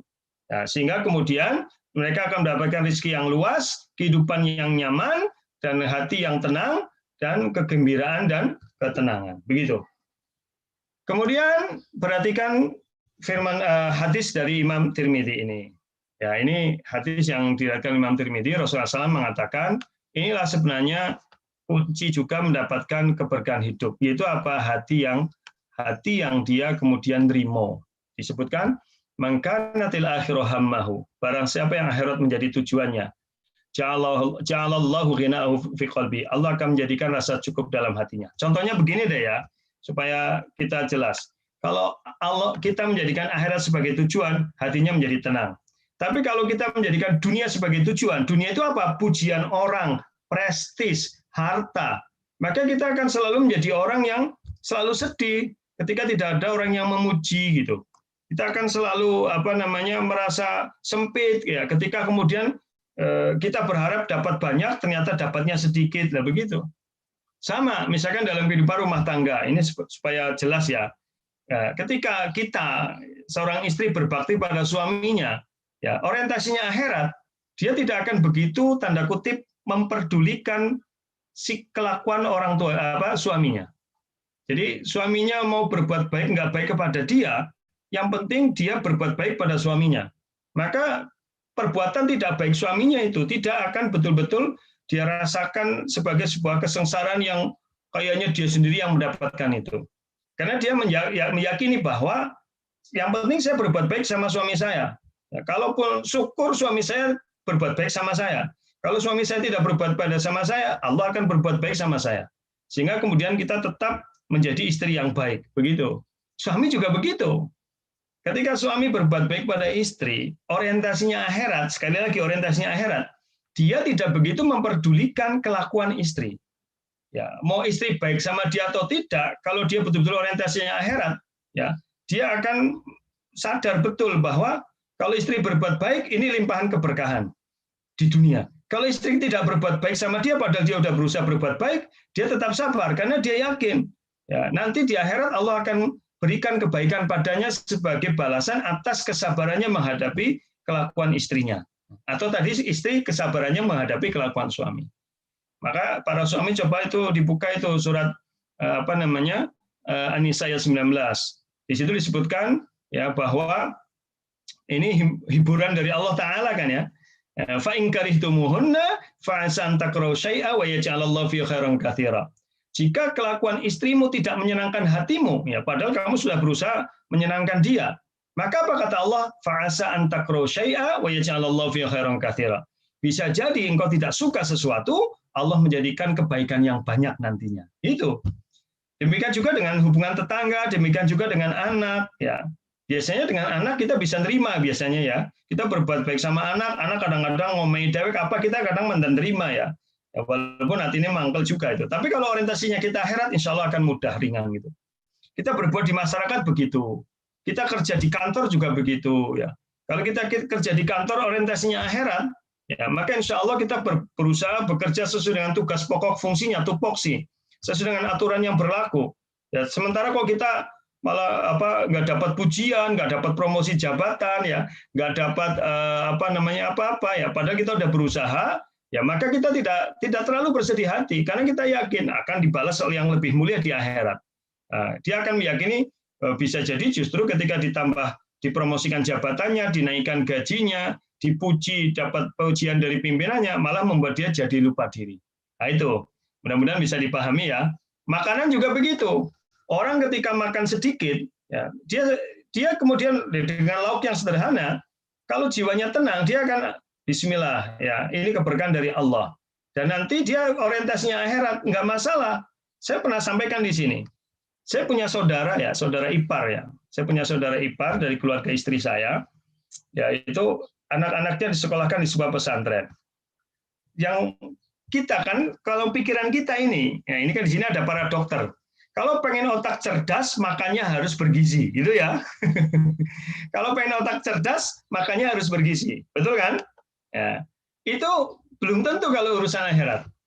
Terbukti apa? Itu saudara ipar saya itu, dia disekolahkan di sebuah pesantren di Jawa Timur. Saya lupa di kota mana. Itu tahfidz Quran. Hampir semua santrinya hafal Quran 30 juz. Karena memang lagi atau proses menjelang 30 juz. Dan makanannya apa? Hanya nasi sepiring ya, dengan sambal sama tempe. Sesekali ada jangan. Jadi itu menu kebiasaan hariannya itu nasi sepiring, sambal, tempe, jangan sedikit gitu. Itu. Tapi hafalan Qurannya 30 juz. Coba. Sementara kita yang makannya nikmat-nikmat, enak-enak, ngapal Quran kul ya yuhal kafirun badbut ora apal-apal. Kayak kaset bundet itu. Badbut ya ora. Ya sing mesem-mesem melakune nggih. Padahal manganane enak-enak, sate, gulai, bergizi kurang apa. Giliran ngapal Quran ora apal-apal. Ya ngisi-ngisi nambok gitu. Nah, terus kemudian giliran krungu lagu lah pada apal. Itu tadi itu bukti bahwa keberkahan makanan di situ walaupun menunya sedikit. Nah, tapi dia hatinya nerima. Berkah luar biasa ya dampaknya. Terus membuat dia dengar azan dia langsung tergetar hatinya. Sementara kita sing jadi bergizi, makanannya bergizi-gizi, krungu adzan malah pada kesuh. Lah wis adzan gitu. Ini kan naudzubillah itu ya. Jadi ini yang harusnya kita renungkan ya jamaah sekalian yang dirahmati Allah. Jadi keberkahan itu sebenarnya luar biasa, luas maknanya. Baik, kembali ke sini kita lanjutkan ya. Ya. Jadi itu terjadi, orang akan mendapatkan keberkahan hidup ketika orientasinya akhirat. Gitu. Allah Ta'ala akan mengumpulkan baginya urusan-urusan yang berjajaran. Dunia akan mendatanginya dalam keadaan hina dan mudah didapat. Artinya apa? Dunia yang datang gitu. Ya. Sebaliknya, barang siapa yang dunia menjadi tujuannya, Allah SWT jadikan kefakirannya terpampang di hadapan kedua matanya. Allah SWT cerai beraikan urusannya dan dunia tidaklah sampai kepadanya kecuali apa yang telah ditakdirkan padanya. Jadi kalau orientasinya dunia tidak akan pernah dia merasa cukup, merasa kurang. Dan ini akan menjadikannya kemudian jauh dari Allah Ta'ala. Maka kemudian perhatikan hadis riwayat Abu Ya'la, Rasulullah SAW pernah bersabda, dan ini kuncinya, maqalla wa kafa khairun mimma kathura wa alha. Sesuatu yang sedikit dan mencukupi lebih baik daripada yang banyak namun melalaikan. Nah, itu. Maksudnya apa? sedikit mencukupi, membuat kita dekat dengan Allah, itu jauh lebih baik daripada rizki yang banyak, tetapi menjauhkan kita dari Allah Ta'ala. Jadi dalam bahasa mudanya, buat apa kita hidup bergelimang harta, bergelimang teman, bergelimang prestis, jabatan, kekuasaan, ya, bergelimang link, tapi kemudian kita jauh dari kebaikan dan dari Allah Ta'ala. Ya, lebih baik kita serba kekurangan, tetapi kita membuat kita dekat kepada Allah Ta'ala. Makanya saya seringkali sampaikan, manusia itu model-model kayak kita lah, termasuk saya ya, apalagi saya gitu.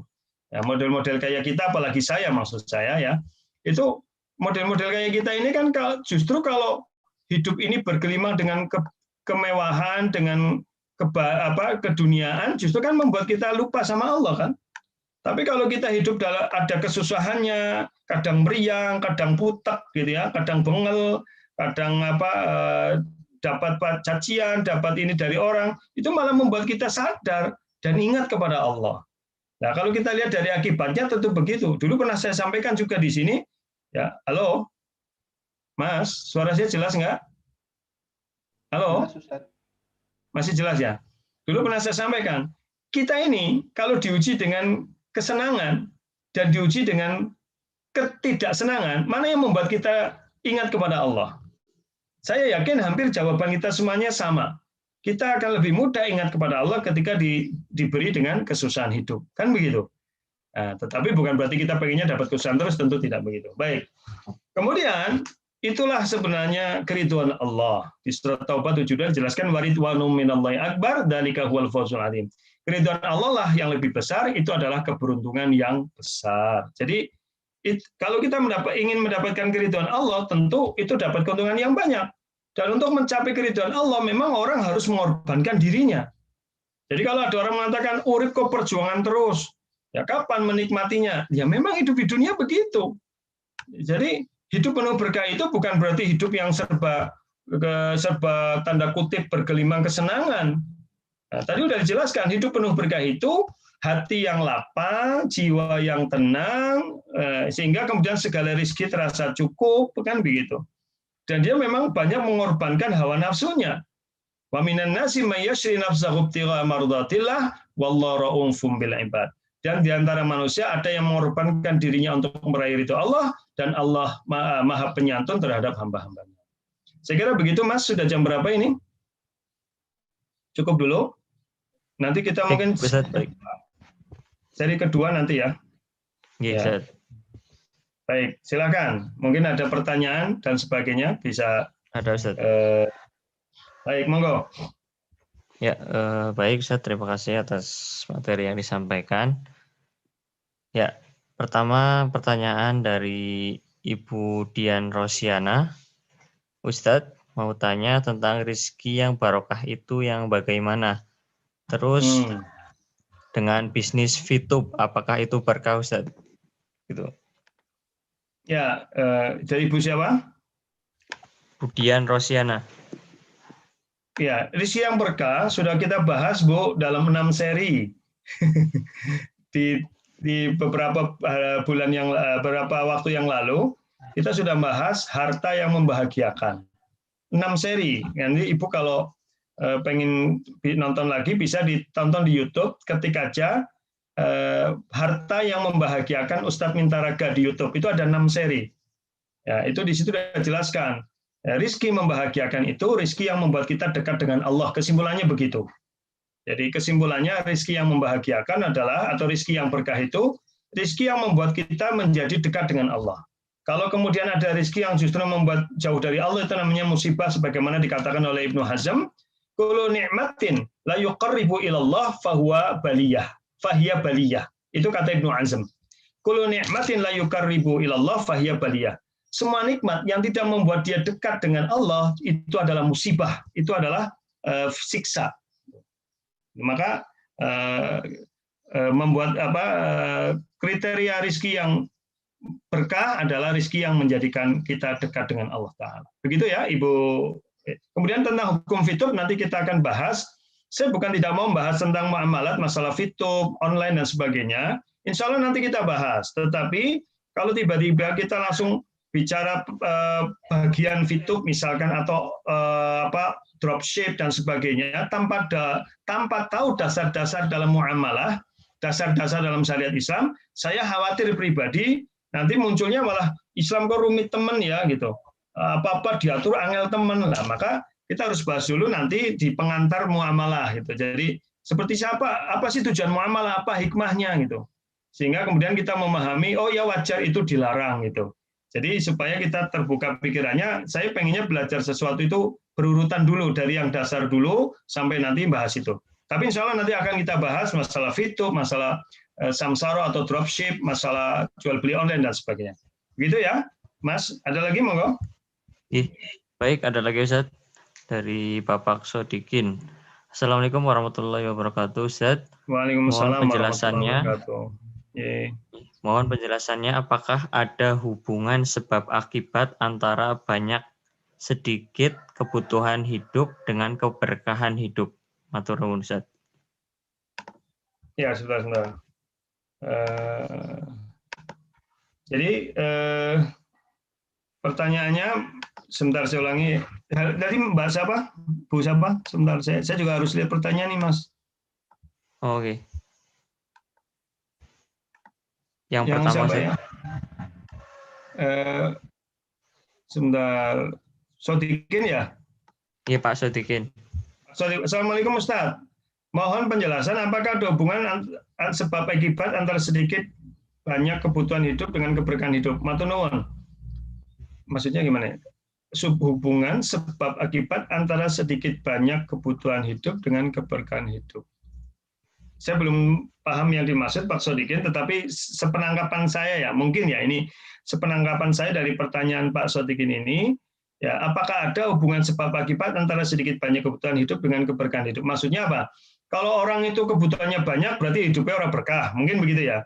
Tapi kalau kebutuhannya terus sedikit, hidupnya berkah, ya belum tentu gitu. Nah, belum tentu. Artinya sekali lagi tadi saya sampaikan, yang namanya keberkahan dalam hidup adalah secara umum bagaimana kemudian jiwa kita tenang, hati kita lapang, segala sesuatu yang menjadi rizki Allah itu mendekatkan kita kepada Allah Ta'ala. Masalah besar sedikitnya kebutuhan itu, ya tergantung. Kalau kita anaknya banyak, ya kebutuhannya banyak. Gitu kan. Ya kalau anaknya 5, sekolah KB, kuliah KB, ya kebutuhannya banyak. Gitu. Tetapi kemudian kebutuhan yang banyak ini, kalau kemudian kita gunakan sesuai dengan ketentuan Allah mendidik anak-anak kita, ya nanti memang betul jadi berkah. Gitu. Jadi berkah gitu. Maka ya kalau dikaitkan dengan apakah ada hubungan sebab akibat, ya mungkin saja ada tadi saya katakan. Mohon maaf ya, mungkin saja ada. Artinya bisa saja ada, bukan mungkin saja, bisa saja ada. Jadi kalau orang misalkan punya anak 4, kemudian dia otomatis kebutuhannya banyak. Ya, kemudian dengan anak 4 yang kebutuhan banyak itu, kemudian dia tunaikan demi mencari ridho Allah mendidik anak-anaknya, sehingga kemudian dia melepas anak-anaknya dalam keimanan untuk menghadapi kehidupan selanjutnya, maka tentu hidupnya penuh keberkahan. Betul itu. Jadi ada keberkahan dalam anak juga begitu. Kalau keberkahan dalam makanan bisa nggak Ustadz? Ya bisa. Kalau makanan itu kemudian kita bagikan pada orang lain, dan orang lain dengan makanan itu sehingga mereka punya energi untuk beramal soleh. Mereka jadi bersyukur. Mereka jadi menghargai pemberian Allah dan sebagainya. Maka itu menjadi keberkahan. Ilmu juga sama. Orang yang banyak ilmunya, kemudian dia berbagi pada orang lain, maka itu juga akan menambah keberkahan dalam hidup.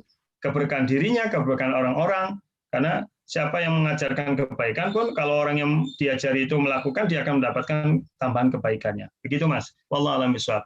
Mudah-mudahan tidak salah ya pemahaman saya, Pak Sodikin. Mohon maaf sekali karena keterbatasan pemahaman saya. Berikutnya Mas, ada lagi? Baik, selanjutnya dari Ibu Melani.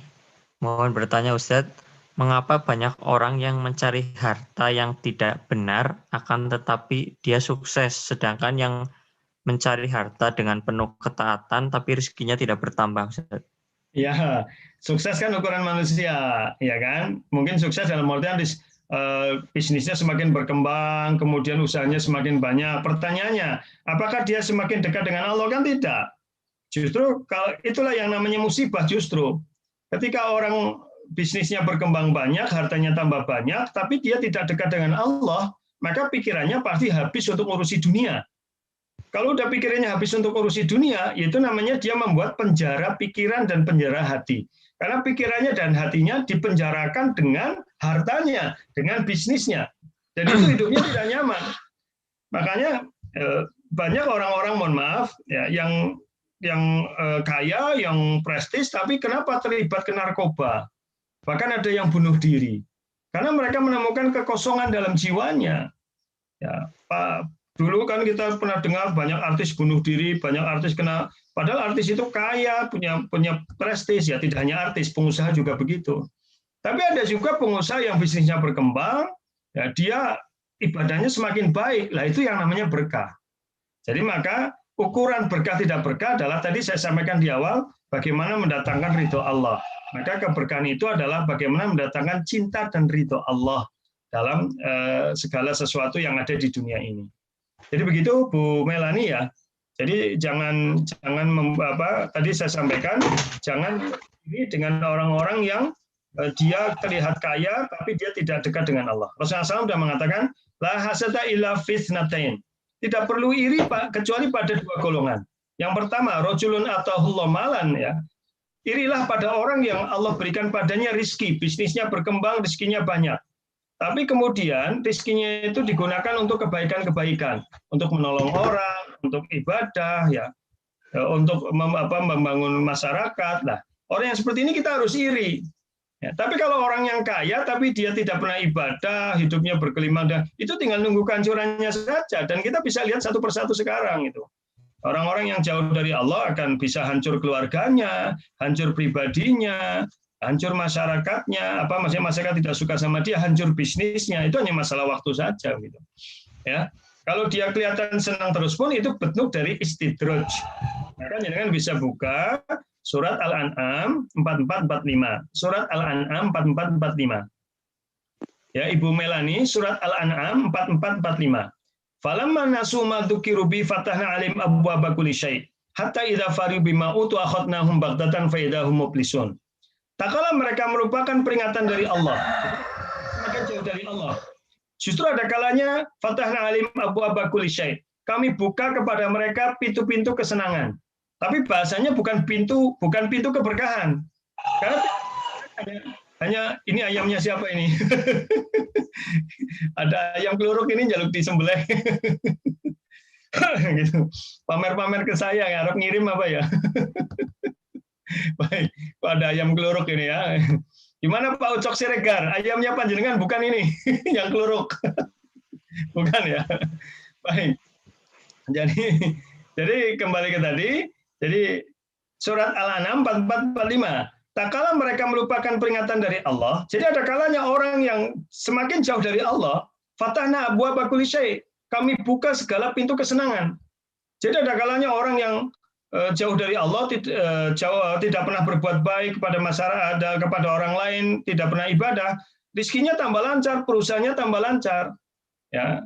Hatta idza farihu bima utu akhadnahum baghtatan. Sampai nanti ketika mereka berada di puncak kesenangannya akan kami siksa dengan tiba-tiba. Siksa dengan tiba-tiba dalam pengertian bisa dia mendadak mati atau mati tanpa bertobat, itu siksa. Ketika mati dalam gelimang dosa itu siksa. Hidup penuh banyak kenikmatan tapi membuat dia jauh dari Allah itu siksa, karena hatinya tidak akan pernah tenang. Ya, maka orang begitu yang sebenarnya justru harus kita tidak perlu iri sama orang begitu. Malah kita harusnya sedih kok ada orang seperti itu, kita perlu tolong mereka, ya. Dan yang kedua, wa rajulun atahullahu ilman. Ada orang, kita perlu iri pada orang yang kedua, orang yang Allah beri dia ilmu. Kemudian dengan ilmunya dia mengamalkan dalam keseharian dan dia ajarin orang lain. Jadi kita iri sama orang yang berilmu, dia amalkan ilmunya dan dia mengajarkan pada orang lain. Jadi begitu Bu Melani, wallahu a'lam bishawab. Yang lain, Mas Fuad? Baik Ustaz, lanjut pertanyaan dari Ibu Ani. Assalamualaikum warahmatullahi wabarakatuh. Mau bertanya, apakah qanaah itu setelah berusaha atau dari awal sudah harus qanaah, Ustaz? Ya, qanaah itu sikap hati yang dari awal. Contoh qanaah Bu Ani. Jadi gini, rizki itu karunia Allah itu kan ada dua. Satu yang tidak bisa diusahakan, dua yang bisa diusahakan. Contoh yang tidak bisa diusahakan, satu jenis kelamin. Kita mau jadi laki-laki perempuan kan tidak bisa diusahakan. Mau dari sononya, ya kita kona yang jadi laki-laki bersyukurlah jadi laki-laki, maka tetaplah dengan sifat kelaki-lakiannya, yaitu tanggung jawab, jantan, perkasa. Oh, perkasa. Saya kalau ngomong perkasa jadi malu ini gitu ya. Kemudian kokam, kalau kokam perkasa ya. Kokam. Kemudian kalau wanita, bersyukurlah jadi wanita, tetaplah dalam fitrah wanita, jaga keindahan wanita untuk yang kemudian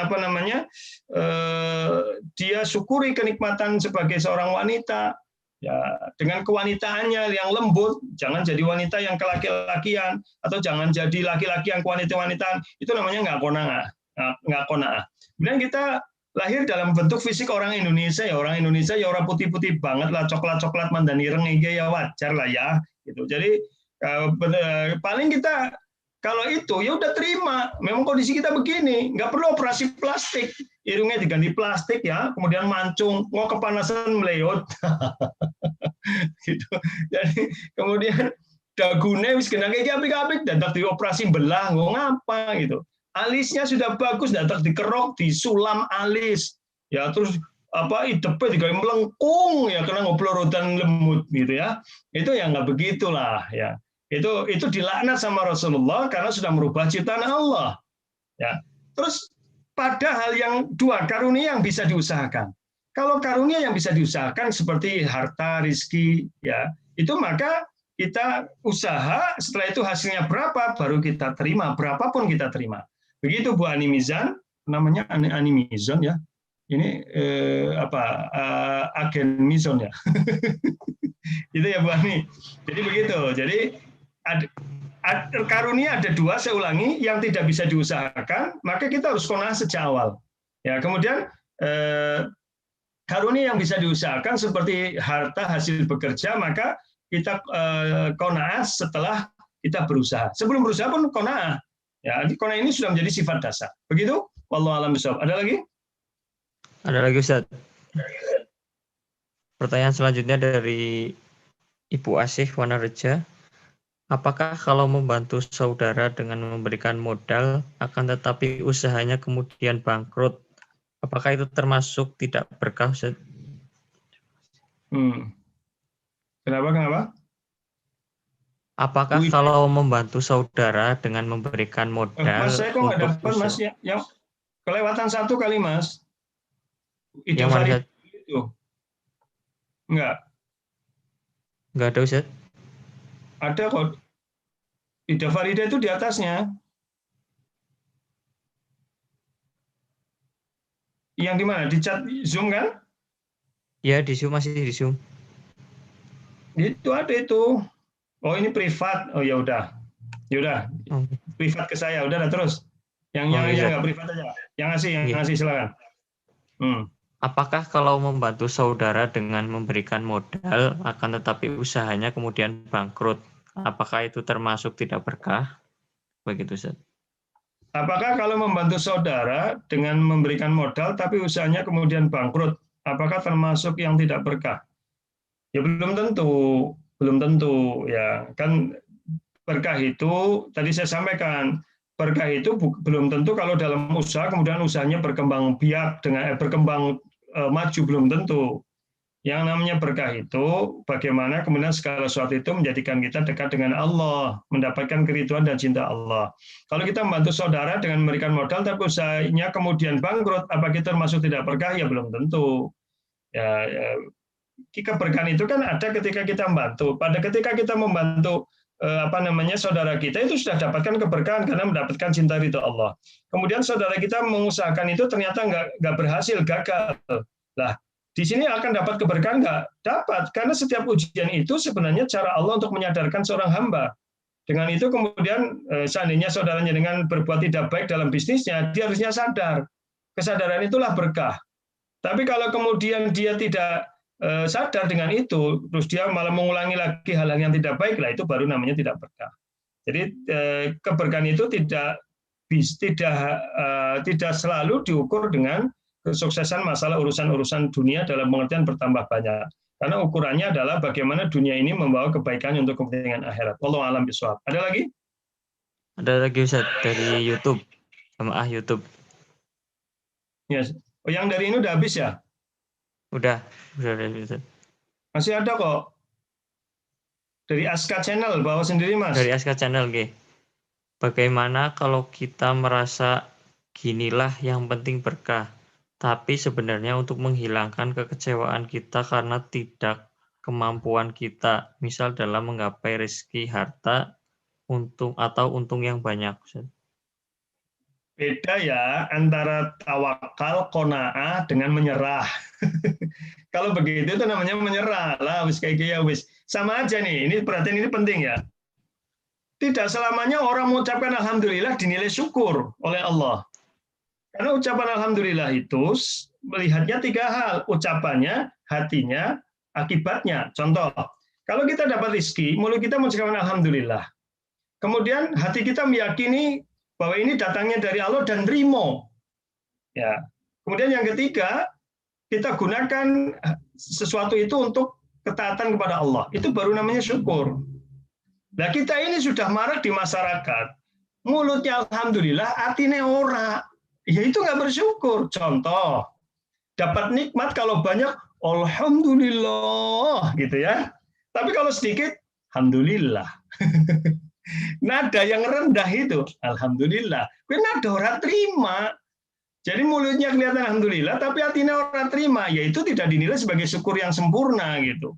Baru mulutnya tok, hatinya enggak. Sama, yang namanya keberkahan hidup itu, dia bukan kemudian, lah ya wis, yang penting berkah, kayak ketok. Itu artinya menyerah, bukan qanaah. Ya, jadi kalau qanaah itu, ya tetap ya bahwa dia meyakini, mungkin ini saya usahanya belum baik, ini mungkin saya usahanya belum sungguh-sungguh, belum maksimal. Tetapi apapun hasilnya, saya akan bersyukur dan akan saya gunakan untuk kebaikan. Harusnya begitu. Demikian ya. Kemudian ini yang tadi ada yang bertanya, tapi apa ya? Ini mungkin WA saja ya. Ini yang tanya Japri ke saya, WA saja karena ini tidak pesannya tidak boleh disampaikan supaya ini ya lebih baik nanti di ini aja lah. Dijapri ke saya saja atau ke admin, nanti saya jawab ya, karena ini pertanyaan pribadi. Demikian untuk yang di YouTube ada Mas? Sudah Ustaz, cuma 1 itu tadi. Baik, jadi ini demikian ya, ini ada beberapa yang masuk, ya sudahlah nanti kita jawab pertemuan yang lalu, yang akan datang, kita sapa dulu beberapa jamaah kita ya, ini ada Pak Darsiam, Pak Purwanto, Pak Sigit, Agus Kuswayo di Atambua. Assalamualaikum Pak Agus. Usulannya kajian perbanyak akidah insya Allah, tapi nanti bertahap. Kita akidahnya masuk di tiap tema saja. Tapi nanti kita akan khusus kajian akidah. Bu Cucu Fajar, Pak Ihnaton di Wajib Barang, Zainal, Pak Budiono. Assalamualaikum Pak Budiono, Pak Sukirman. Kemudian Pak Suwedi, ini ada yang nggak ada namanya, nggak bisa saya sebut ya. Eko Sulistyo, Pak Ucok Siregar, Bu Enden, Iman Sudrajat, kemudian Rizky, Sudarmono, Bu In Indah, Pak Sahir, Akbar Yuli, Arif Kus, Pak Arif Kus, Pak Suangkat Purbalingga, Pak Amin Waluyo, Welas, Budi, Pak Suwarjo, PD Banjarnegara mungkin ya. Kemudian Bu Anitomi, Ma'rifatul, Bu Sarina, Ida Farida, Isi Andayani, Ani Mizan, Mustiah, Dian Eko, PCM Gembong, Suhiryanto, Eta Harum, Mugiono, Tisna Suprapto, Sri Atun, Pak Untung, Bu Deni Admiasik, Sukarman, Bu Dr. Nur Faiza, Laila Ida, Tato, Pak Tato, Melani, Hikmah di Magelang, Pak Jatmiko Jatilawang, Sodikin, Eni Damayanti UMP ini, Siti Latifah, Rasiati, Slamet Pamuji, Purwati, Pak Dr. Joko Mulyanto, Wahyu Nongfeng, Asih Honereja, Toto Bobotsari, Wahid, Rizky Adi, Suparno, Heris, Tri, Bayu Mutu, Eli Lubis, Idia Hindrawati, Napsiah, Umu Nadif, Tatik Homiati, ya.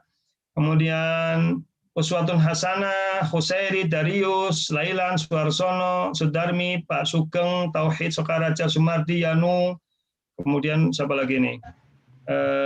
Sugeng Budi, KS Widodo, Ahmad Fauzan, Basuki Cilacap, Nur Rahayu, Prihatin, Anugrah, Pak Yanto, Rini Chandra, Dian Rosiana, Nur Hasanah, Pak Anjas, Bu Sianti, Bu Ira, Niken, Malaysia, Bu Dena, Wahyudi, Taryono, kemudian PPQ Marlina, siapa lagi nih? Wahyudi Muslima, Dena, Anggita Pratama, Mindarti, SAJ, Rima, Nari Bronto, Bunari ya, Bu Nanik, Dede, Isma, Mas Ibat, Ibat ngaji ini, Yulianti, mana ini, Uswatun, Mas Wawan Cilacap, Sofi Brebes di Brebes, kemudian Yulianti, Susetya, Nuning, Rustati, Pak Rifai, dan siapa lagi nih? UMP Prokoto nggak tahu nih, Buyul, Indar, Aans, Pak Maskon, nah, dan masih banyak ya, kalau Pak Tejo Dwi Aris, Elvi Bagio, Ilyas, Rohmati, Ika Indah di Serang, Pariyati, Siva, Hafid, Pak Aris Margono ini juragan kita, Bu Yufat, Siti, Hafsoh, Kelsa di Tasik ya, M. Mahfud, Subandria, Pak Sunayo Sundari, Bahtiar Yusuf, Rohim Purbalingga, Sriyati, Indarti, Sutrisno, SPD. Sudah semuanya saya baca. Barakallahu fikum, mudah-mudahan dirahmati Allah semuanya. Dan yang di YouTube ini, Fen Isnaini, Enti, Ismi, Siti Sundari, Widati, Pak Muhsinin Riyadi, Evi, Taryono. Ini ada kemudian Ibu Khotijah, Titik Sukartini, Boy, Bojam. Wah, ini berkoh. Muhammad Ainuddin, Indra, Saifuddin, Indra Wawan, oh ini SLKOP, luar biasa, barakallah, Mas Indra, Mas Wawan, Salma, Sugi, Edi, Kusti Rahayu, Lilik, Jumanto, Erina, Sujarwanto, Neni, Atika, Sofiana, Fadlah, Heni, Hartini, Hening, Suwandi, Jainuddin, Yono, Mukhtar, di Batur, Bu Yusria, Anissa, Titi Nuriati, Mbak Ute, Universal, Titin, Sismik, Vina, Eva, Indra, Mas Margi, Mas Margiono, Masya Allah, ini juga SLKOP ya, Indra Wawan, Ade Bulben, Novia, Siti Fatona, P. Wahyu, Kusito, Hikmah, Adi S, Ivana, Priyono, Fatin, Daryanto, Siti Khotijah, Muhammad Imam Siswan, Tarjo, Elda, Tunfami, Supangkat, Ahmad, Pak Supangkat ini, Feliska, Ubay, Dila, Pancawati, Habibullah, Rumbono, Wahyu Fitri, Nur Samsi di Medan, Niken Ayu, Rahman Anto, Dodi Astuti, Titi Ratmina, Siti Bariro, Aska, Siti Hafso, Gono, Sugiyarti, Emi, Basuki, Lekok, Sutami, Iwan, Dwi Wulansari, Endar, Akodira, Ibu Dini, dan Yons Azza. Demikian insya Allah kita lanjutkan pekan depan. Saya lupa, pertanyaan bulan kajian kemarin masih ada ya Mas Bahtiar? Saya lupa, belum saya jawab. Yang pekan kemarin masih ada, masih saya simpan. Insya Allah nanti akan kita bahas pada pertemuan yang akan datang. Pertemuan akan datang bagian kedua, ngelalap berkah bagian kedua. Ngelalap berkah atau menggapai barokah sama saja. Berkah bahasa Indonesia, barokah bahasa Arab, gitu ya, sama saja. Demikian untuk kali ini. Oh, ini ada beberapa yang belum saya sebut. Tadi Mas Amin Ma'ruf, Sampang tadi izin, Pak Dr. Monte juga izin keluar duluan tadi. Kemudian Mas Darius ini, Komandan Kokam UMP, Mas Sugeng Kurniawan juga di Purbalingga, Pak Bu Ida Farida, dan yang lain-lainnya, Pak Asrin, Sangkanayu, di Sangkanayu ya Pak Asrin, dan yang lain-lainnya yang belum saya sebutkan satu persatu. Barakallah, mudah-mudahan kita diberi istiqomah untuk bisa ngaji pada pertemuan yang akan datang, dan insya Allah kita lanjutkan di pertemuan akan datang. Saya kira tidak harus selalu kita sharein itu ya, tapi nanti di grup ngapak di-share, nanti Bapak Ibu lihat informasi di situ. Yang jelas, insya Allah kita rutin setiap jam 5 pagi, hari Ahad kita ada kajian. Demikian, aqulu qouli hadza wa astaghfirullah rabbana fanfa'na bima 'allamtana subhanakallahumma bihamdik asyhadu an la ilaha illa anta astaghfiruka wa atubu ilaik. Wassalamualaikum warahmatullahi wabarakatuh. Waalaikumsalam warahmatullahi wabarakatuh. Jazakallah khair kepada Ustadz Mitaraga yang telah menyampaikan tausiahnya pada pagi hari ini. Insya Allah banyak hikmah yang dapat kita petik, dan untuk materi pada pagi hari ini akan dilanjutkan pada ngapak minggu depan. Dan sebelum kami tutup, dimohon untuk para jamaah yang berkenan silakan menyalakan videonya untuk dokumentasi ngapak pada pagi hari ini supaya dapat kita share ke Instagram, dan semoga banyak jamaah lain yang ingin bergabung di kajian ngapak ini. Monggo.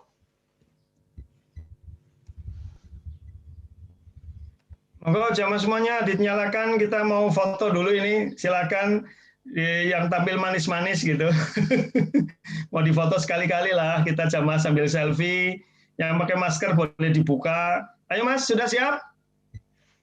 Cis, Monggo. ini Darius wong papat tuh foto kabeh, keton gue. HP siji nggo barengan. Sudah foto Mas? Ayo mulai. Sudah. Ya. Ya, sekarang tangannya diangkat, tanda tauhid, jari satu yuk, tanda tauhid. Ayo Mas, foto Mas. Tauhid, satu aja, jangan dua, nanti istri marah. Kalau dua marah istri, satu aja. Udah Mas? Sudah, Ustaz. Alhamdulillah, barakallah. Udah Mas, silakan. Baik, jazakallah khair kepada para seluruh jamaah yang sudah berpartisipasi dan mendonasikan hartanya untuk kegiatan dakwah Ma'had Tastabikul Khairat. Semoga dapat balasan dari Allah Subhanahu wa taala. Baik, kajian ngapak pada pagi hari ini kami cukupkan.